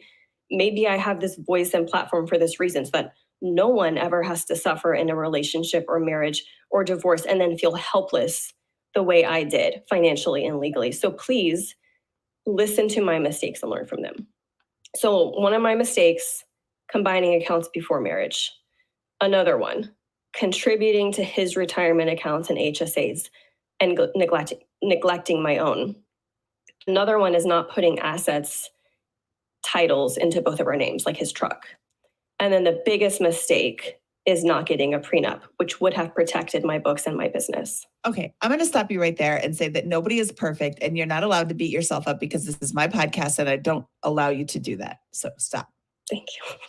I could also say, hey, I don't know what you're doing wrong. Everything I do is perfect. Have you seen my budget?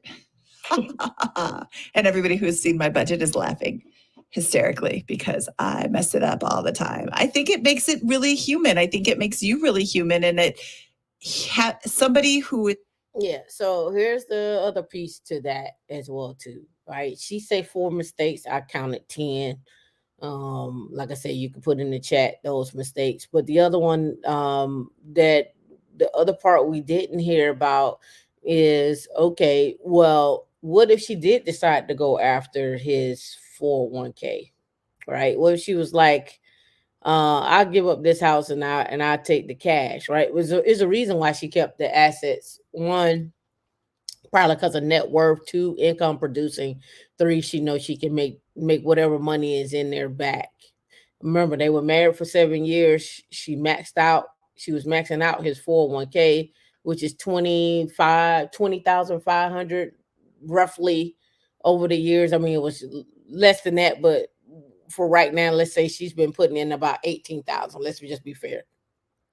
So 18,000 times, let's see, whenever she decided to start working. So let's say she put in 9,000 every year. We'll give her 10,000. We'll give her 10,000 times 7, so 70,000, right?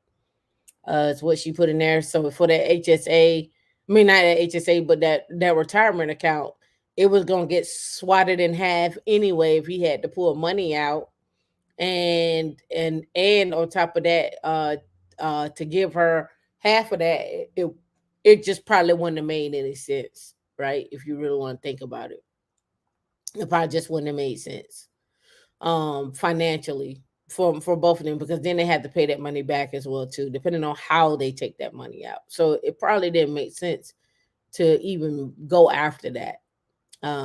But now she knows, contribute to your own damn 401k, and go from there. But I get why she probably didn't even bother with that, the 401k money, right? Because 250, for her to get half, it would have probably been, it probably wouldn't have been much, right? Not more than what the actual asset is.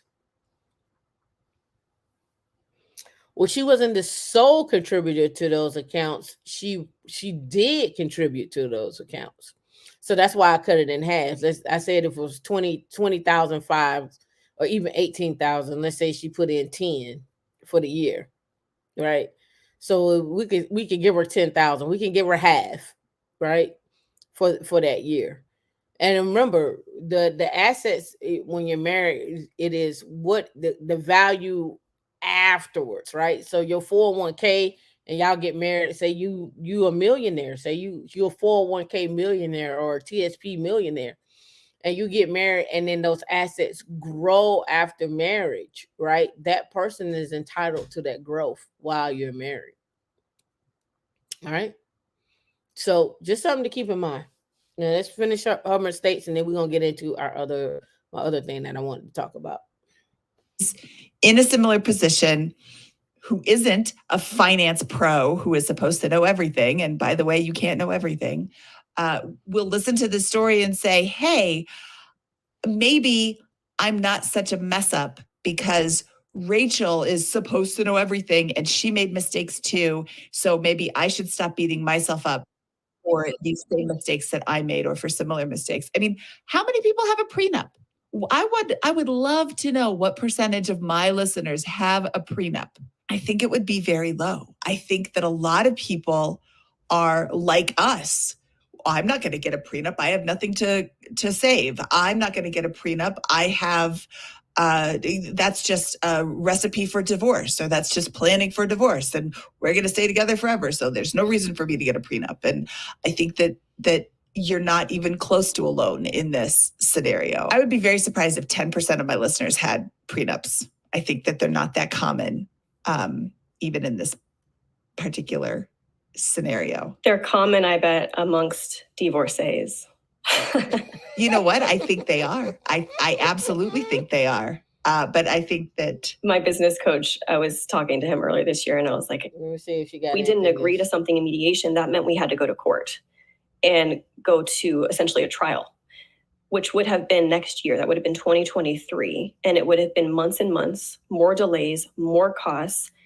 I would have continued to lack control over my finances, my real estate, my businesses.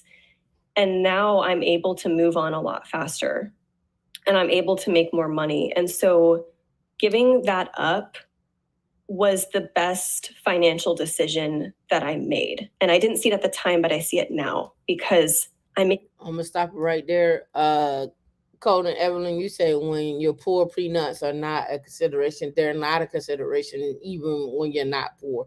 But I'm just giving you what a potential outcome could look like, right? Without the prenup. So we're gonna stop that one. I said something about break this down, and let me see why I said break this down. Let me see. I said break this down. Let me see what this is.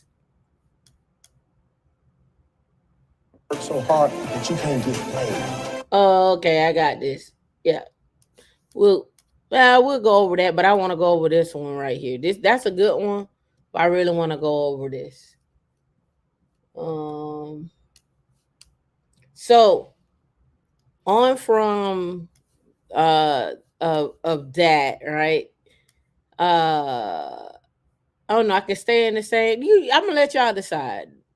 Y'all want to hear some more petty stuff, or are you good on petty stuff? Like where we at? D, what you thinking on petty stuff? What you thinking? What y'all thinking? Jam, you don't. I mean, again, everybody has their own thing about getting the government involved and not. It's up to you.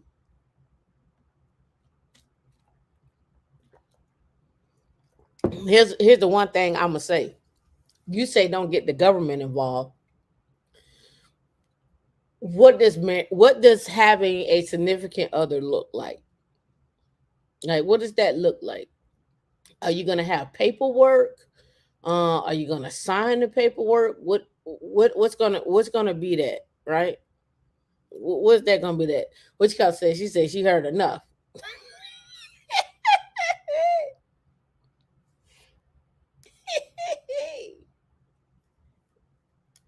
I got plenty of other stuff. Got plenty of it.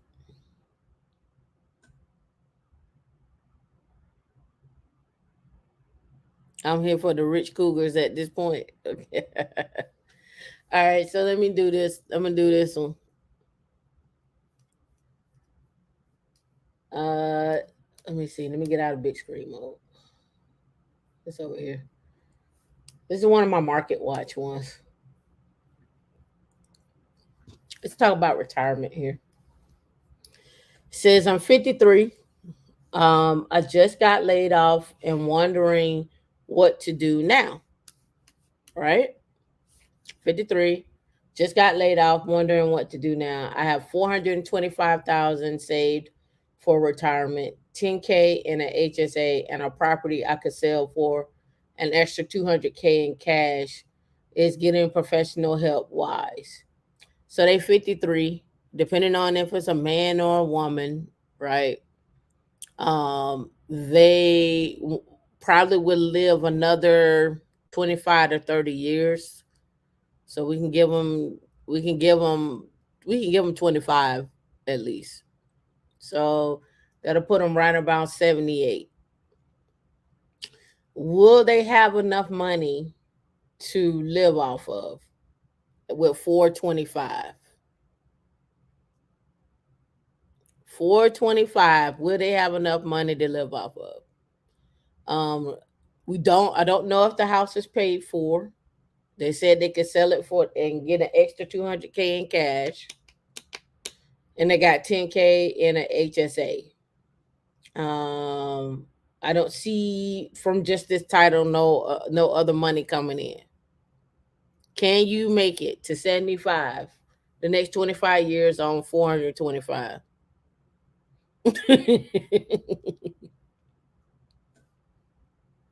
Depends on where you're at in the United States. What else? Depends on how much the house note is. Health issues as well. What else are we looking at here? I don't know if this person has any children. The other issue, do they still have a car note? I don't know, but we're gonna get into it. Right? Prior debts. So let's get into it. I was laid off. Let me blow it up. I was laid off from my job for 12 years. I have a few questions about how to rearrange my future financial plan. I am 53 years old and I plan to go back to work once I find a job in a few months. I am married. Person is married. But I have separate financial accounts from my husband. I have 350 in a 401k. I had 75K in an IRA with a different financial company and an HSA with 10K. Should I move all investment account to one single account? Should they, after you just heard these stories, should they move all the investments account to one account?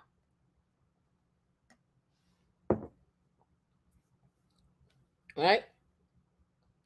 Should I move all the investment accounts to one single account? And if so, how do I do this? And will it have any tax implications that I want to avoid? I also plan to sell my property, which may give me an additional 200K in cash once it's sold. Is it a good idea to consolidate all assets to a single investment account, or should I invest them in different vehicles? Should they move them all to one single account? Jacob, you say no. She needs to keep the HSA. D, what is two for? What's the two for? Is the two to know? Everybody is screaming no. But when we married, why can't we be married and have one account? Is that a no? Okay.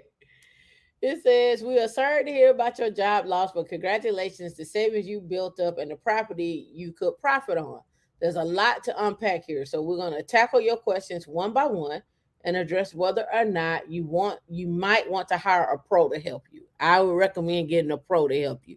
Number one, finding out what the tax implications are to combine accounts. Two, what are the tax implications as well by combining accounts, and in case of someone passing as well too, what protections you need to put in place as well.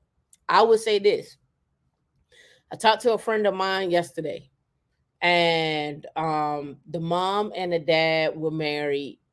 The dad passed away, but the dad never gave the mom any information on the accounts and didn't put her name on anything. So even though she was fully functional, she did not have access to the bank account, so therefore she could not get any food.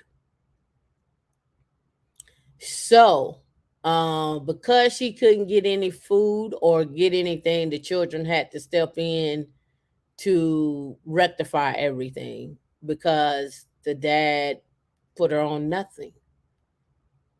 And he left basically her without any access to anything.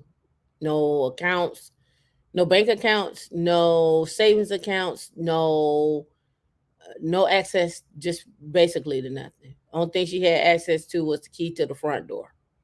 And she couldn't pay bills because she didn't have access to the bank accounts in order to pay the bills. All right. All right. So I just want y'all to know this happens. All right. So let's see. We're sorry to hear about your job loss, but congratulations, your savings you built up, the property. So there's a lot to unpack here. Blah blah blah blah blah blah blah.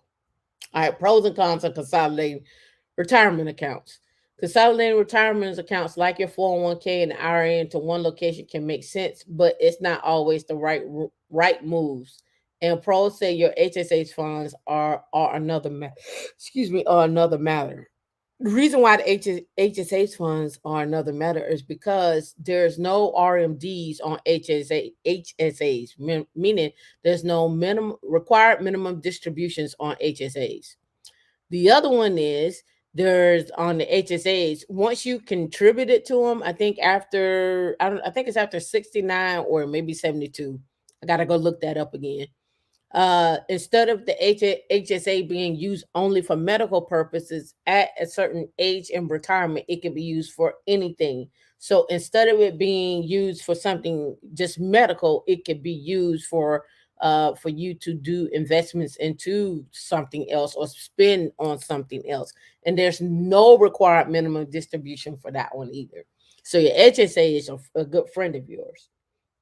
On the pro side of consolidating your retirement, consolidating makes it easier to track your assets, to select from a wider range of ETFs or individual stocks, to get professional management, and to access your money when the time comes.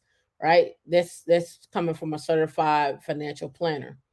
It says you may want to consolidate your 401k and traditional IRA either into an existing IRA or into a new one.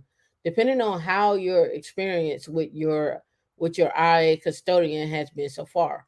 By initiating a rollover with the IRA custodian, says the certified financial planner Christina of the Future Project Planning.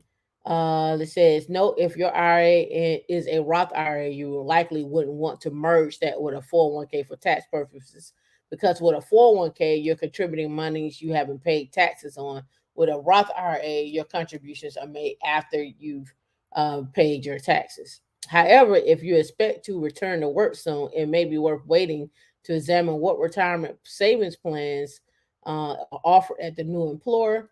It says if the investment options are good, it might make more sense to eventually roll everything over into a plan for ultimate simplicity. To do this, you would need to contact your 401k provider. If you think you may need to borrow against that 401k, you may want to look at 401k funds separate, right? A 401k often gives the participant the ability to borrow from their account. Now, we saw this earlier this year. I talked about this where with your 401k, you're able to purchase a home out of that 401k, and then you can actually go back and purchase another home out of that 401k. I think it's within 2 years. So you can use your 401k as leverage to purchase homes, right? Because you can take a loan out and still treat it as a first time, not a first time lender, but you still can treat it as you were going to buy an asset, which would be a house. So you can use it again, and it's within 2 years. And we talked about that earlier this year, right? So your 401k could be you could be the bank for your own self out of your own 401k as far as a down payment, right?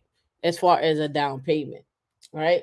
It says, as a former employer, you would not be able to borrow from your old plan, but once you find a new job, if you have a 401k plan and it allows rollovers with borrowing privileges, you want that option in the future. You may want to keep your 401k separate from other accounts, said a certified financial planner.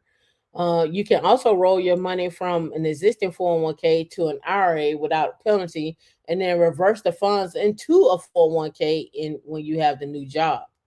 You also may want to make sure you reevaluate issues like investment advisory fees that could be reduced by consolidation of accounts, and the quality and the cost of investment options used within the various accounts, right?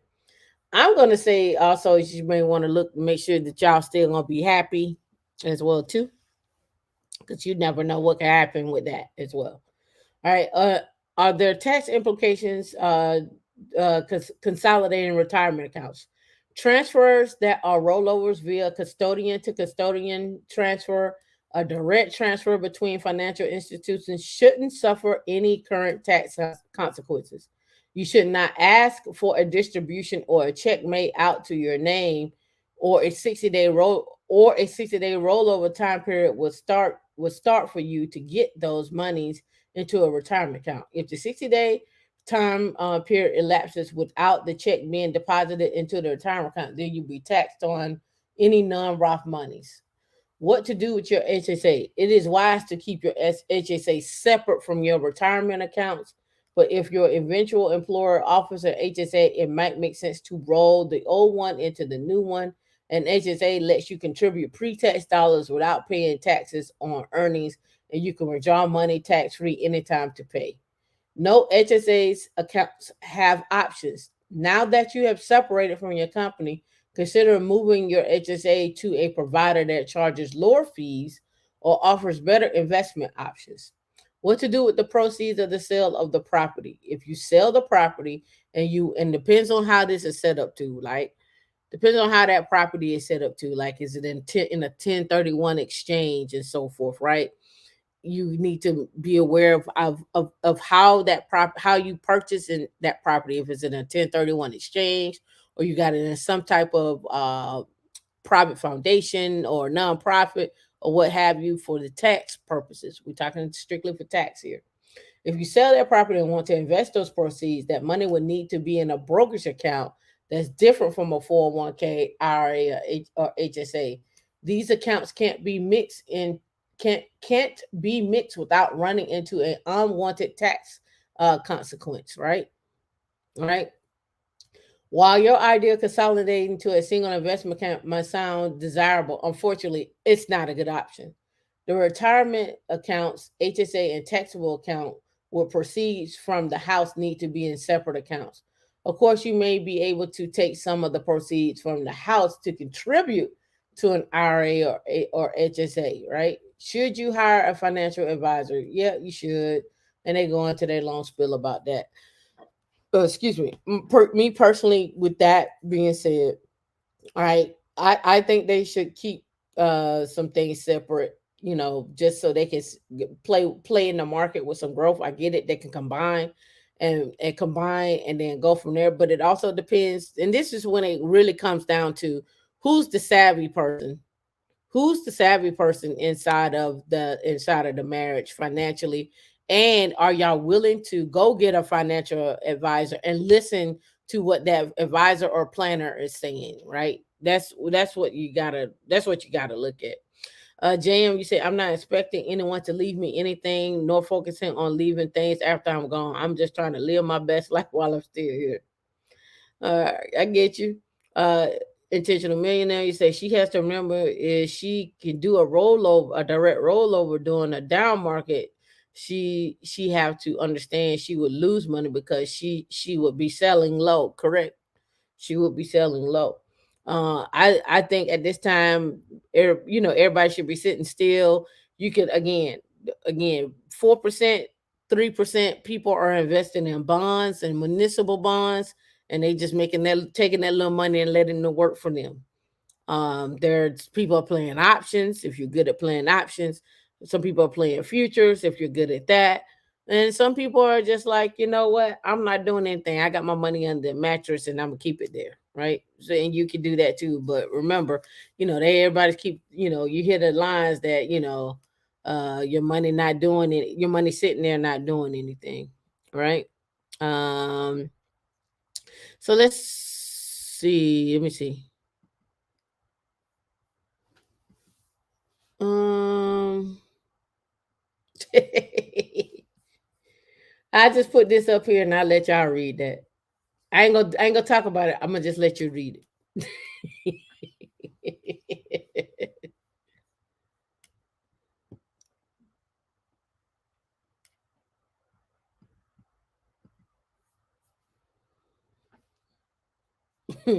She said, I want to meet someone rich. Is that so wrong? I'm 46, earning 210. I own a 700,000 home, and I'm tired of dating losers.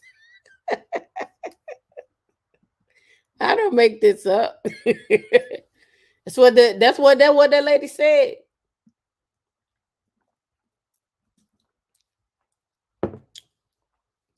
It's a she.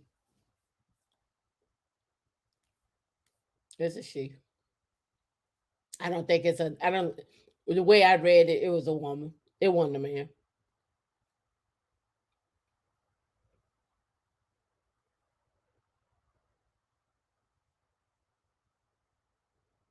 She said the last person I dated had been living in the same rent controlled apartment for 20 years. It's the size of my dining room. I know living in a rent controlled apartment is something that is sought after in a city like Los Angeles and environments. Maybe that was good when he was 20, but now he's nearly 50. So yeah, it's a woman. Well, hold on. It could not be. Am I being too judgmental? When I express my feelings about limiting my search to dating a wealthy man, my friend gave me the look and a look and took a long, slow drink of her margarita. That was her way of showing disapproval. But I have worked hard to have what I have, and I don't see anything wrong with wanting a partner who has the same level of assets and ambitions that I have. I work as an interior designer, and my business continues to grow. P.S. I come from an upper middle class family, one that has always worked for what they have. My parents are both successful realtors, single for the holidays. That's what they said. That's what they said. Richie Rich, this seems like the normal trend in the US right now. If you're a good guy and you make 100K or less, most women consider you a loser. Um, nah, I don't know if it's 100K or less. I think if you don't have your financial goals, and you don't if you're and you're not out here doing what you're supposed to be doing, I think that's how most women are looking at you. But it depends on the age too. It depends on the age bracket. So let's get into it. This is another petty T moment. I've classified this under petty T because the rumor recorded a woman on the toilet. How did the screenshots end up on Facebook? It recorded her on the toilet, and her screenshots ended up on Facebook.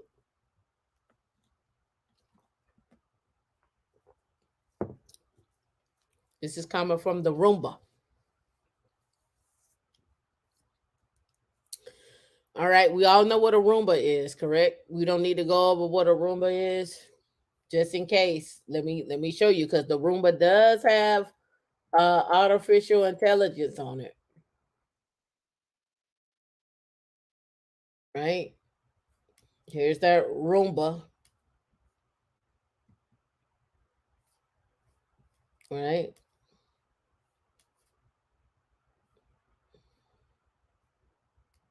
It recorded her and posted it on Facebook. All right. All right. The robot vacuum company says companies say your images are safe, but a sprawling global supply chain for data from our devices creates risk. Right. So you on the toilet, you chilling, you singing your little song, you doing your little do. You got your feet propped up, tablet, whatnot. The whole time you are being scanned and watched, and then your stuff is being posted on Facebook. You on the toilet. You on the toilet. All right. It says in the fall of 2020, gig workers in Venezuela posted a series of images to online forums where they gathered to talk shop. The photos were mundane, if sometimes intimate household scenes captured from low angles, including some you really wouldn't want shared on the internet. In this one particular revealing shot, a young woman is in a lavender t-shirt, sits on the toilet, her shorts pulled down to mid-thigh. The images were not taken by a person, but by the development versions of the iRobot Roomba J7 series robot vacuum. They were then sent to Scale AI, a startup that contracts workers around the world to label audio, photo, and video data used to train artificial intelligence. There were sorts of scenes that the internet connected devices regularly capture and send back to the cloud, though usually with stricter storage and access controls. Yet earlier this year, MIT Technology Review obtained 15 screenshots of these private photos, which have been posted to closed social media groups. The photos vary in type and and sensitivity. The most intimate image we saw was the series of videos stills featuring this young woman sitting on the toilet, her face blocked to lead in the lead image, but unobscured in the grainy scroll of the shots below. In another image, a boy appears to be 8 or 9 years old and whose face is clearly visible and sprawled on his stomach across in the hallway. A triangular flop of hair spills across his forehead as he stares with an apparent amusement of the object recording him just from below eye level. The other screenshots show rooms from the home around the world, some occupied by humans, one by a dog. Furniture decor objects located on high walls and ceilings are outlined by rectangular boxes and accompanied by labels of TV, plant, fire, so forth and so on. This is the young lady right here sitting on the toilet.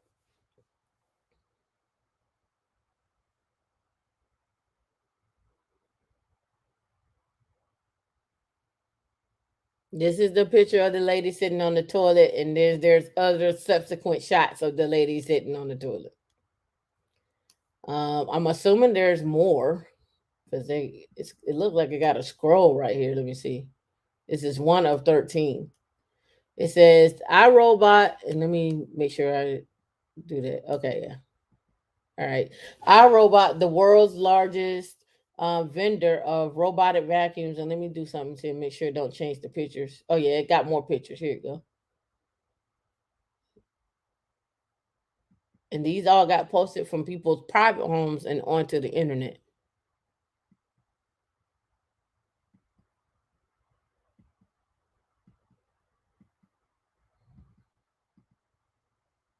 So the Roomba is not safe. All right. iRobot, the world's largest vendor of robotic vacuums, which Amazon recently acquired for 1.7 billion in a pending deal, confirmed that these images were captured by its Roombas in 2020. All of them came from a special development robots with hardware and software modifications that are not and never were present on iRobot consumer products for purchase. The company said in a statement they were given to paid collectors and employees who signed written agreements acknowledging that they were sending data streams, including video, back to the company for training purposes. According to iRobot, the devices were labeled with a bright green sticker that read video recording in progress, and it was up to those paid data collectors to remove anything they deemed sensitive from any space the robot operates in, including children. In other words, by iRobot estimation, anyone whose photos or video appeared in the streams had agreed to let the Roombas monitor them. iRobot declined to let MIT Technology Review view the consent agreements, and They did not make any of its paid collectors or employees available to discuss their understanding of the terms. While the images shared with us did not come from iRobot customers, consumers regularly consent to having our data monitored to varying in degrees on devices ranging from iPhones to washing machines. It's a practice that has only grown more common over the past decade. A data hungry AI has been increasingly integrated into a whole new array of products and services.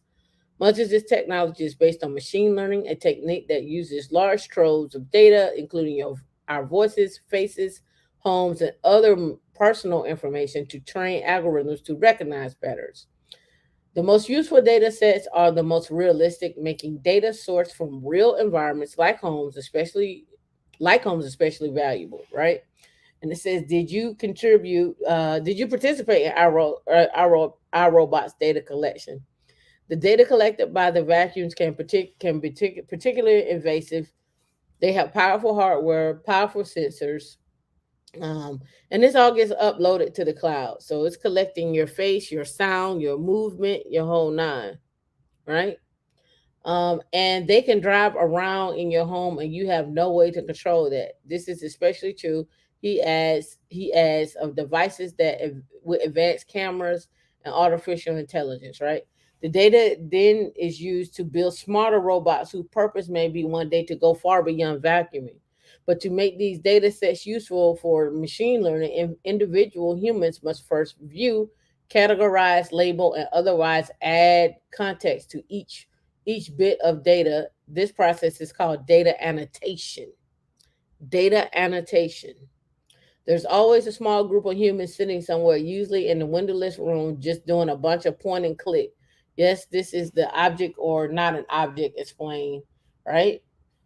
And it goes on, right? Right. It says it's not expected that human beings are going to be reviewing the raw footage. And it's like I say, it's a long article. However, the question now becomes is what do you really sign up for when you have these devices in your home? What are you actually signing up for? You log into an account, this data gets uploaded into some cloud, not just your own data doesn't just get uploaded to your own cloud account. It's also shared out with others. So what are you actually consenting yourself to? And what is going to be the future use of your sound, the sound of your voice, your mannerisms, your face, the whole nine, and the people who come into your space, and you have this device in your space, and it's recording them as well too.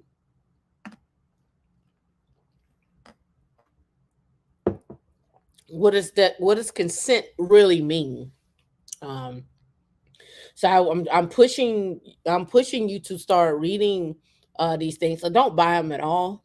Um, use a mop and a broom. Use a mop and a broom. It still works. Still great. Swiffer, spray something on the floor. Get they got the sweepers. I was looking at the sweepers on Amazon. Feet sweepers. You can get those to walk around the house in. So you always sweeping the house. I was looking at these little 10 piece. You get 10 pieces, little microfiber. You just walking around the house with these on. That's it. You just walking around the house with these little microfiber towels on your feet. That's all you just walking and sweeping as you go, right? You walking and sweeping as you go, right? Uh that's an option. But again, everybody is not afraid of technology. People don't care. They're all right with it. But the question becomes is, what is this technology actually doing? What is it actually doing in your home? And what are they doing with your data? Right? What are they actually doing in the home? And what are they doing with your data? So I could drop this link so y'all can finish reading it. I don't want to continue to read the whole article, but you get the drift of where we're going, where we're at, and so forth. Again, I don't think that girl that's sitting on the toilet actually wanted to be sitting on the toilet and have her screenshot. I don't believe that. I don't believe that for 1 minute. I don't believe that 1 minute. Hold on, let me see if this is my article that I wanted. No, I don't want to go there. Let's go. Let me look at this one. Make sure this is one I want to look at. Let me see. Oh yeah, let's look at this one. All right, this is going to be our entrepreneur segment. I don't know if you saw this right here. It's only 9 minutes long. The Maxims were building 20 Airbnb tree house hotels. They're building Airbnb tree house hotels. And let's get into this.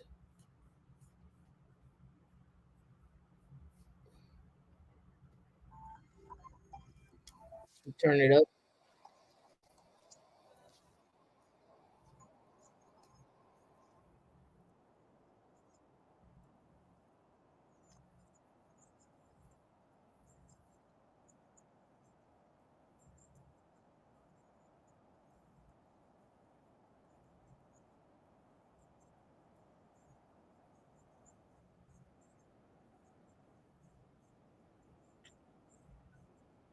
No sound.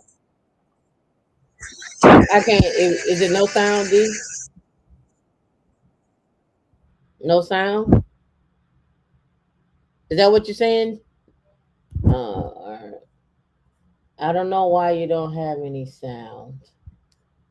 Is this Chrome still? It looks like it may be Chrome. Do do. We need to come over here.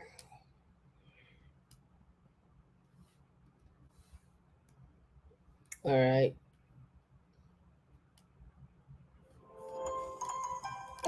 All right. I've always wanted to build things. As a child, I knew that one day I would build something, but I didn't know what. I didn't know where the path would take me. What I did know is that being consistent will get me there. In 2014, I met my life partner. We teamed up to build a life together. We both came from humble beginnings. She kept me accountable and made me believe that anything was possible. This was the beginning of a wild journey that had many twists and turns, a journey that I'll share with you. This is a real American story with a happy ending. We're quitting our jobs to build 20 hotels. We didn't just wake up one day and decide to build 20 hotels. This was years in the making. We hustled, we grinded, and we chased our dreams. We're going to do some record-breaking time. We have a once-in-a-lifetime opportunity to make it all work. We're putting everything on the line. Had to run through the airport to make my flight. Going to Idaho. I think I just ran about a mile and a half. Everyone said, All right, so they're from Atlanta. They're going to Idaho. They're building 20 tree hotels. Again, you don't have to buy. You don't have to create your wealth where you live at.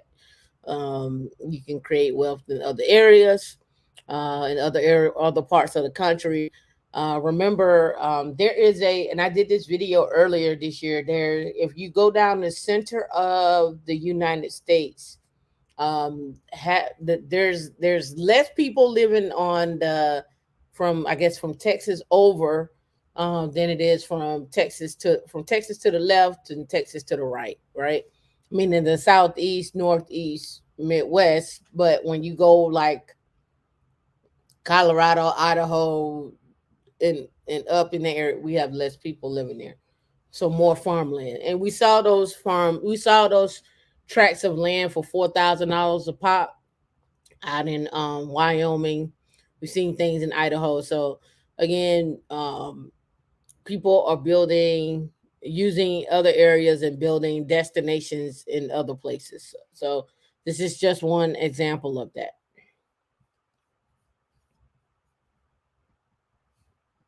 crazy? Your idea is way too big. We said, well, sign us up. We go hard at everything we do. We've never taken an L, only learned lessons. We made it. We made it. Please do not stow laptops We made it. in the seat.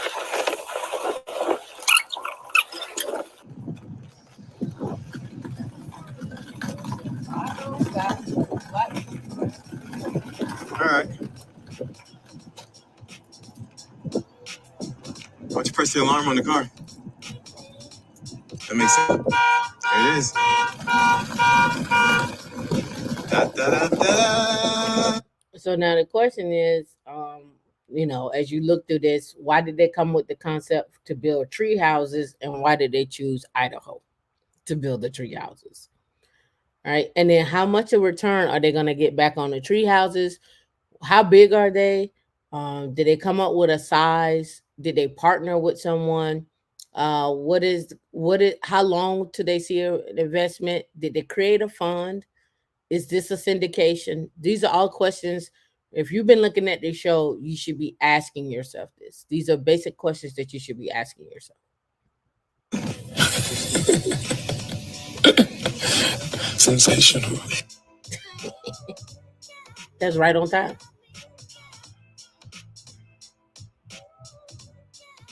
Hold up. Before we get too far in the story, let's go back, all the way back to the beginning. Let us tell you why we're quitting our jobs, all the way back to the beginning. Yes, that's him. That's Daryl. Daryl began planting seeds in my head. Really, it started on our first date when he told me that he would marry me and we'd be retired by the age of 40. I thought he was crazy. He came back as a combat veteran from war with PTSD, traumatic brain injury. He has a little bit of ADHD, ADD, all of it wrapped into one. But that's what makes his story so cool. In 2016, he went to a tiny house festival and another idea came about. He built the first tiny house in Atlanta shortly thereafter. That tiny house started paying for our big house. We were completely mortgage free. He got hooked and we knew he was onto something. He then built 5 more tiny houses in about a 2-year period. Another one. Another one. Another one. How we ended up in Idaho. How we ended up in Idaho is Daryl and I ended up finding an investor that sees our vision, sees what we're trying to do. And we knew in order to scale our business beyond Atlanta that we were going to need to find funding, right? And so that's the way to do it.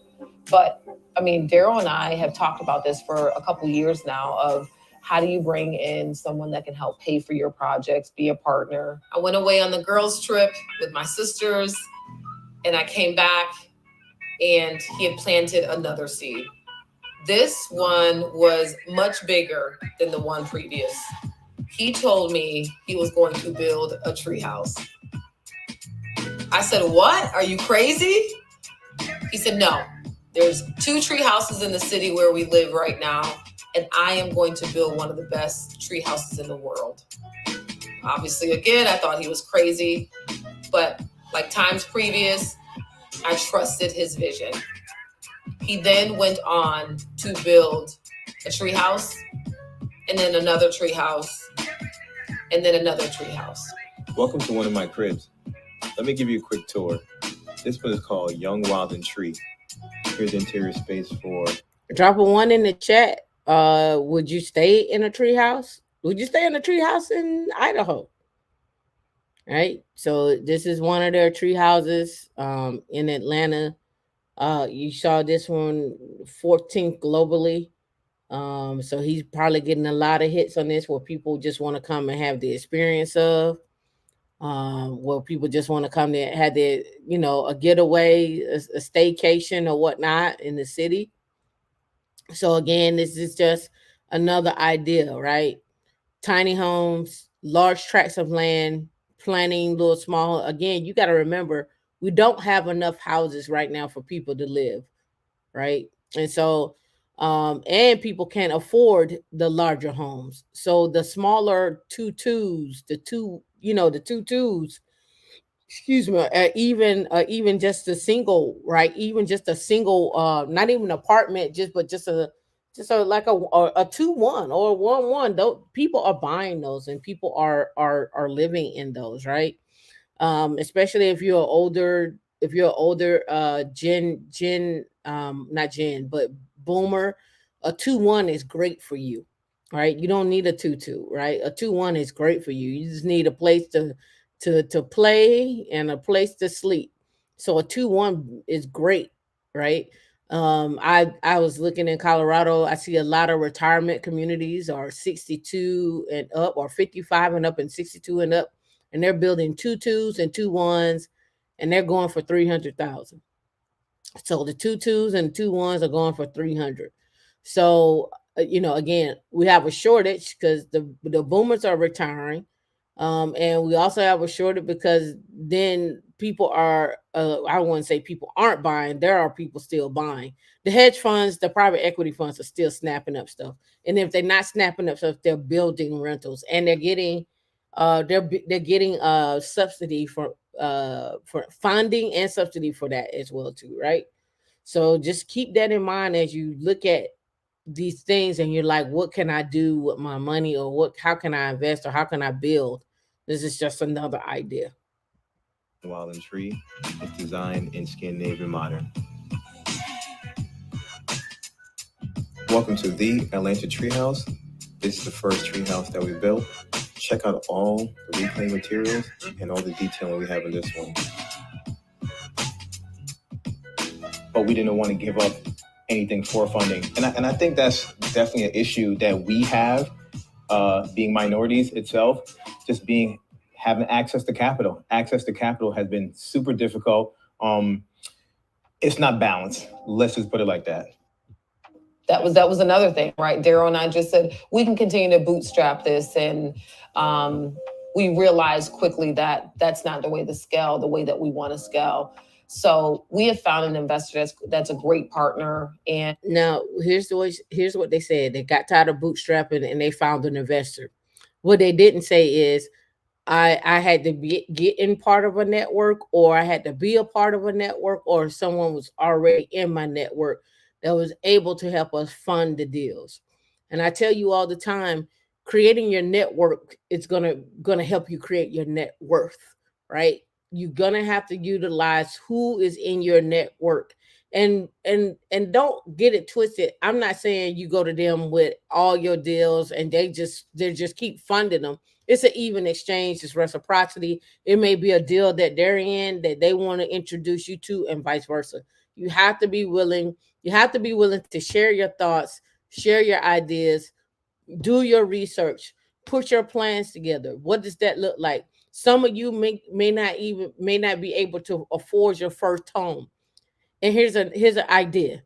You may not be able to afford your first home, but you may be able to afford your first duplex, where you find someone that helps you do that can be a hard money lender, where you can rent out one side of that duplex, and the other side you stay, but that hard money lender is getting in on that deal. And now maybe after about 5 years or so, you may pay them back, or whatever the case, however you write that promissory note, right?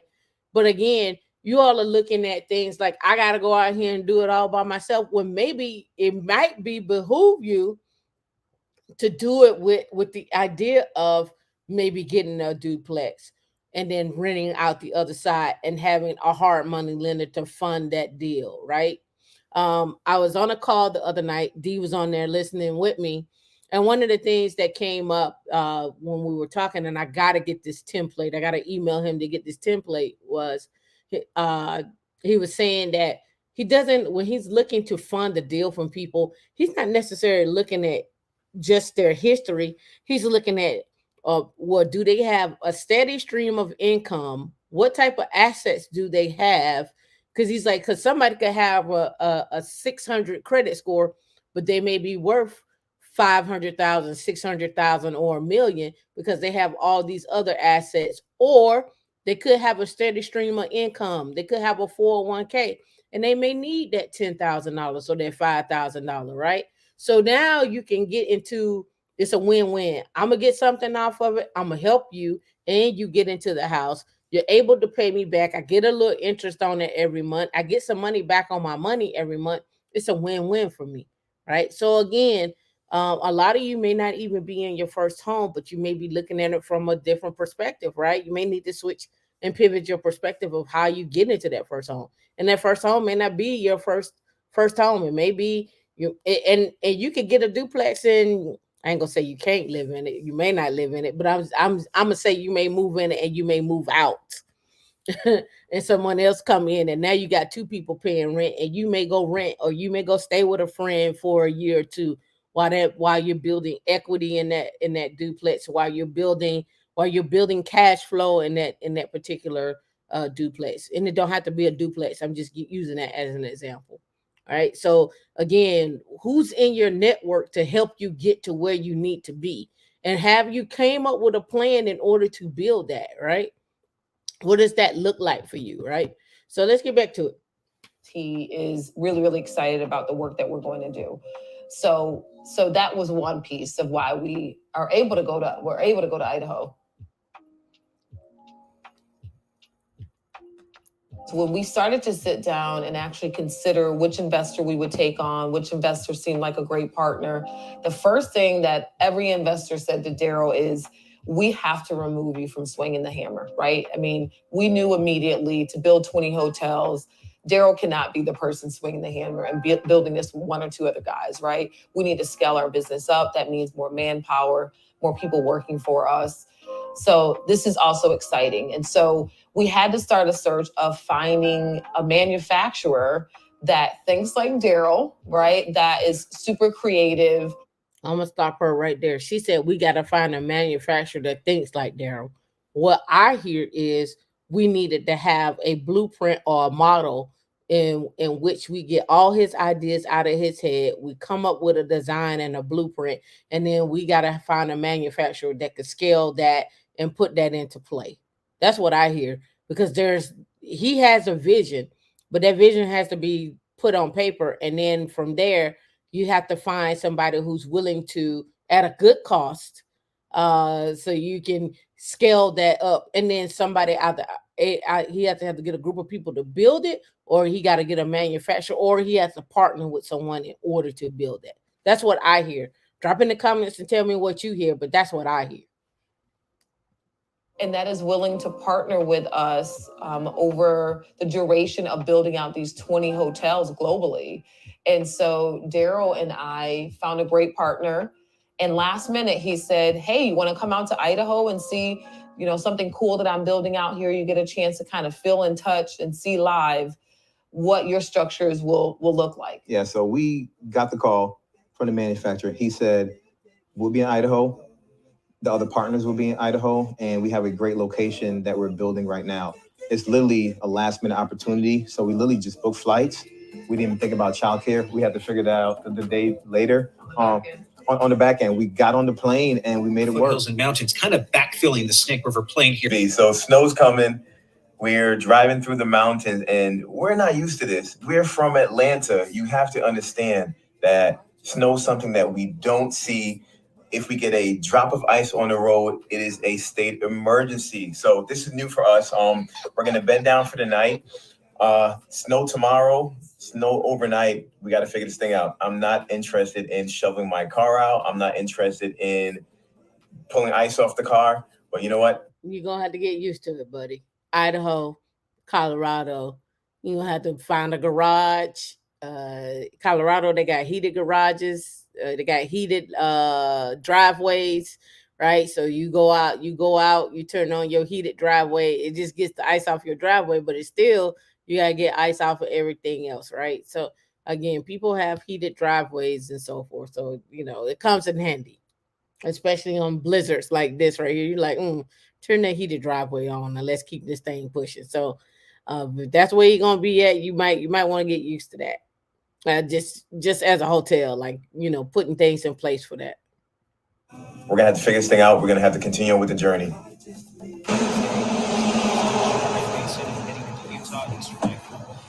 Let's get right to it. Scattered snow again. Start to backfill into areas of the Snake River Plain, pushing to the west late tonight. And as that snow makes its style is the answer to everything. A fresh way to approach a dull or dangerous thing. What? What the? No! God, please, no! No! No! No! So, we just left the lodge. Insanity. The A-frame structures that are being built, they're beautiful, massive timbers. We just talked to Joseph, our guy, our supplier. Sorry about the trucks in the background. What you got? These structures are amazing. Joseph's going to be a great partner. He's going to do all the manufacturing for us. I'm really excited, though. We have to make a trip either out to Austria or Switzerland to. Oh, bad business trip. We got to start traveling for business. Oh, man. So when they said that, what I did was I was like, they were like Austria, right? So Austria Treehouses.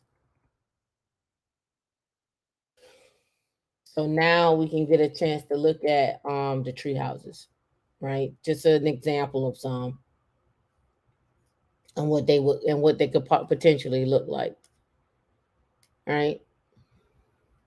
So here's like one right here. Right, so these and some of these are on Airbnb, some are not. But I just wanted to give you a glimpse of just to think of the idea of, right? The idea of, right? And then let's go back and look at a couple of other ones. This is a restaurant right here.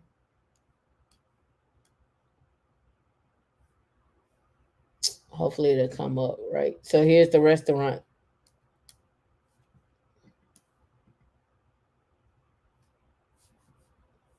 So you can see, oh, come on. Here we go, right here. So there you go. There's a restaurant where you're sitting down with your dining or whatnot.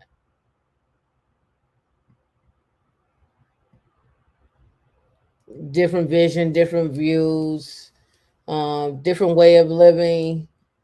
Not your standard traditional modern house, but again, when you're going into something like this, you're not looking to build the same thing. You're looking to do something totally different, right? You can see the restaurants are in the air, right? Another treehouse style right here on the sticks and so forth. So again, this is just a different perspective. I'm not telling you to do this. I just want to show you how others are taking their money and building and creating and using their investments and so forth, right? I think I had this one up right here. So this one, I thought you all would find this interesting as well too. I can't bring it up. I gotta cut and paste this because of the sound. Um, I think you'll like this.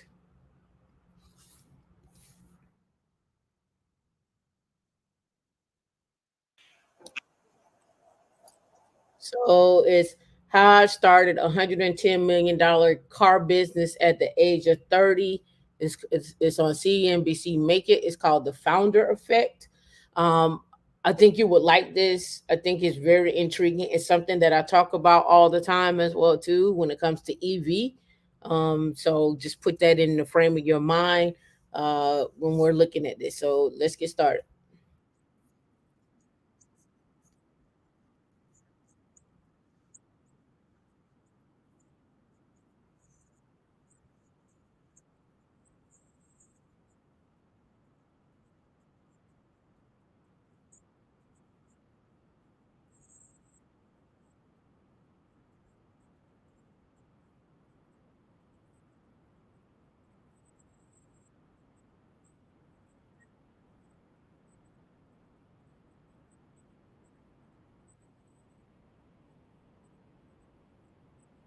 Uh-oh.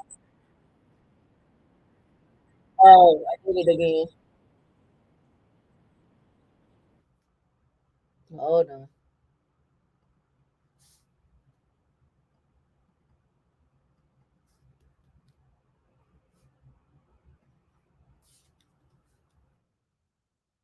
Here we go. Graduating college is a major achievement for anyone. But imagine that within a year of graduating, you received $500,000 in funding for an idea you came up with in class. Seriously. That's what happened to 30-year-old Josh Aviv, founder of SparkCharge. And his idea is a simple one. A professor came into class one day and said, if you want to solve a huge problem for the world, solve the problem of infrastructure for electric vehicles. And he said, if you're interested, meet with me after class. And I was the only person to show up. Josh and his economics professor had their discussion in 2014. And 8 years later, lack of EV charging infrastructure is still one of the biggest concerns among potential EV buyers. According to Autolist.com's annual electric vehicle survey, range anxiety and lack of charging stations are among consumers' top worries. If you wanted to really open the door to have freedom with the electric vehicle, be able to drive the electric vehicle virtually anywhere, you needed a charging system that could match that experience. SparkCharge provides on-demand charging for electric vehicles. You can select the time, the place, choose your vehicle, how much range you want, and with the push of a button, it gets brought to you.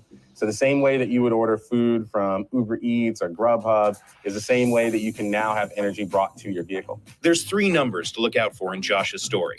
$4,500, the amount of prize money won in his first pitch competition. $500,000, the funding he received from his first investor. And $1 million, the number of miles that SparkCharge has delivered to its customers. Here's how Josh Aviv took a college idea and turned it into a $110 million company. For CNBC Make It, I'm Zach Green. This is Founder Effect. All right, so he got he came up with his professor told him, if you want to be in effect, he told the room, if you want to be in the space, if you want to be anything, here's a good space to be in. He said, meet me after class. He's the only person that showed up after class. Right. Sometimes, and I say it to say, because sometimes you all don't seize the opportunities. You don't seize the moments. You hear something and somebody tell you to be somewhere and you be like, yeah, I ain't gonna go because I'm not gonna be the first person there, or I'm gonna be the only person there, or nobody's gonna show up for that. Ain't nobody doing that.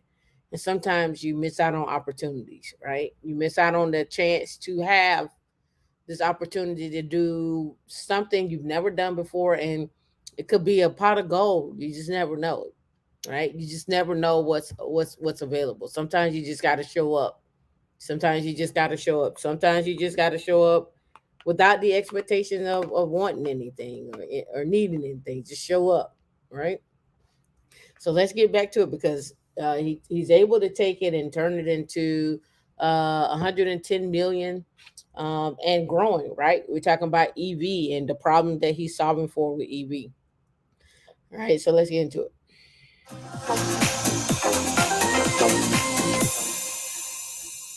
Growing up in Dallas, Texas, Josh says that business was always something in the back of his mind, possibly stemming from his family background. My grandfather was an entrepreneur. He ran his own shipping and logistics company. And at the time, I really didn't know what an entrepreneur was, right? Or what an entrepreneur did. I didn't even think of him as an entrepreneur. I just thought, that's his job. It wasn't really until I started my own business that I realized that I'd grown up around an entrepreneur, practically in my early childhood. Josh attended Syracuse University in New York, where he majored in economics. When I arrived on Syracuse, I did not think I was going to start a business. The class was environmental economics. The professor was Professor Peter Wilcoxon, and we started talking about the electric vehicle market and the problems that we were having with infrastructure now that we are now starting to see magnified 10 times today, right? From those conversations, went and started Spark Charge. To raise initial capital for a startup, Josh entered Syracuse University's Raymond Von Dran iPrize pitch competition in 2017, where he won $4,500. Josh says he was able to raise about $150,000 in total from other competitions. That same year, he officially incorporated his new company. We needed something that really, got our value proposition through kind of clear just from hearing the name, right? So spark meaning electricity, but also. So you said a key word right there, value proposition. Type in the chat what value proposition means. What does value proposition mean, right? What does that mean? Meaning quick, also meaning, in a hurry, charge, because that's what we do. We charge vehicles. But in order to charge vehicles, Josh would have to come up with a device to do it. That product would eventually become the Roadie. When we think about the Roadie, it's comprised of two parts, right? It's comprised of a charger and a modular battery, right? So I'm going to stop right there too. Type in the chat what value proposition means. But when you look at this and it's called the Roadie, what type of skill sets do you think that you need to have in order to create something like this? Think about it. First off, it's a box with circuits. It's a box with diodes, step down transformers, something to measure it with. You got to measure what is being output. What else are you doing with this? What other type of skill sets would you need, right? There may be some electrical, there may be some mechanical, there may be even like how do you get the design of this so it can be portable, right? So when you look at this, don't look at it just like, oh, he got some money to do X, Y, and Z. Look at it for the skill sets that you have to have in order to create this. Now, he may not have all those skill sets. So he's going to have to outsource and get other people to brought in to help with those skills, to help create this, and they have those skill sets. So that's something you got to think about. You may not do everything all by yourself. You may get somebody else to help you, or a group of other people to help you build out this idea, this dream. But you gotta again, everybody has to have the buy-in, everybody has to be on board. You have to put it all together. And again, it's not selling the dream, but it is what it is, essentially what it is. But you gotta have an MVP, a proof of concept as well too. The charger handles the power, plugs into the car, sends the energy in, and then the batteries are the energy storage that send the energy into the charger that goes into the vehicle. And so, our system is modular. So you can connect the modular battery blocks together, kind of like Lego blocks, to increase the amount of range that goes into the vehicle. We had some very early prototypes that were super simple, but nowhere near what we have now, right? We really had to build out our engineering team. To fund the development of the Roadie, Josh found Boston-based VC firm Point Judith Capital in 2018. We were introduced to Point Judith Capital after attending a clean tech conference in New York City. I think the initial round was about $500,000. Josh was able to secure an additional $1 million in funding in 2020 from Mark Cuban and Lori Grenier when he appeared on a little show called Shark Tank. We have a deal? We got a deal. We have a deal. Let's charge this up. I think some good advice that So he's been on Shark Tank. He got investors. He built out his engineering team. Now here's some other things that he's had to learn too. How to run a business. How do you look for engineers? How do you go after funding? What are you looking for in those engineers? What are you looking for in a CTO? What are you looking for in a CEO? What are you looking for in advisors? When partnering with people, what's the benefit that person can add to you, right? Value proposition. A value proposition in marketing is a concise statement of benefits that a company is delivering to customers who buy its products or services, right? So also I want you to look at this from another perspective. He had to go learn how to create the business and how to structure the business, and he had to talk to people as well too. So I'm sure he's at this point he's probably got advisors. You can go look it up, Spark Charge. You can go look up where he's at right now. I'm just saying to you, out of these two scenarios that you have seen, it is not something that they all had to do on their own in order to scale that. They had to put in some sweat equity, of course. They had to do a proof of concept. They had to get some return on that. And now it's time to scale that business. And how do we scale that business? We can't fund everything by ourselves. We just don't have the capital to do it, right? But we do have the network that may have the capital in order to get there. And that network could be friends and families, it could be private investors, it could be a hedge fund or a private equity fund. It could be a number of things. But again, using your network in order to scale this idea is what I'm really driving at here. And so I say that to say, I don't know if you all follow each other on LinkedIn. If you're in Slack, you can share your your LinkedIn with each other, and so that way you follow each other on LinkedIn. You come here every week. I hope you all are meeting and talking to each other outside of here and getting to know each other at some point, like meeting in our chat group, in our Slack group, having a huddle in the Slack group, coming to the meetups on Wednesdays, building your network. I won't say congratulations just yet, but we do have some wins this week. I'll wait till those people announce those wins as well. But we do have some wins in the group that I think are going to pleasantly surprise you all. Congratulations, those I'll keep you all anonymous, but congratulations to you all on that. All right, so I'm gonna end here because I can keep going. We got the next show. D's waiting for the next show, and we're gonna get started. I'm assuming we're gonna start at 4:30. And D, we'll see that. Yep, we winning. Winning is what we do. I had the Deion Sanders thing queued up that I wanted to talk about. There's some real important things that came out of that interview. There's also some important things that came out of another interview that I wanted to discuss, but we didn't have time today. I may do it on the next show, just a little 15-minute segment on what I saw and what I want you all to be thinking about. But I also want to show you the other side of not just marriage, but and divorce, but the other side of prenups and the other side of planning, the other side of growth within a marriage, and then also the other side of with AI and screenshots from Roomba. But also we could talk about Alexa too, right? We could talk about Alexa, we could talk about Google Home, we could talk about Nest, and some of those leaks as well. And now we're talking about funding and networks, right? What is your value proposition? How are you going to scale this business? How are you going to grow? Because you can't do it all by yourself. You're going to eventually have to hire out a team and expand, right? And so how do you do that? How do you structure that, right? How do you structure that? So we'll see y'all on the next show. I'm glad everybody got a chance to come to the show today. Stay warm. For those that are coming to the next show, we'll see y'all at 4:30. For those that are not coming to the show, stay safe. Happy holidays. Enjoy your family. If you're not going to be around your family, enjoy life. Get you something to eat, whether you Uber Eats or you go to a steakhouse or something of that nature, or you just heat up a bowl of soup. Whatever it is that you do, enjoy it, be happy, and love yourself. All right, see you later.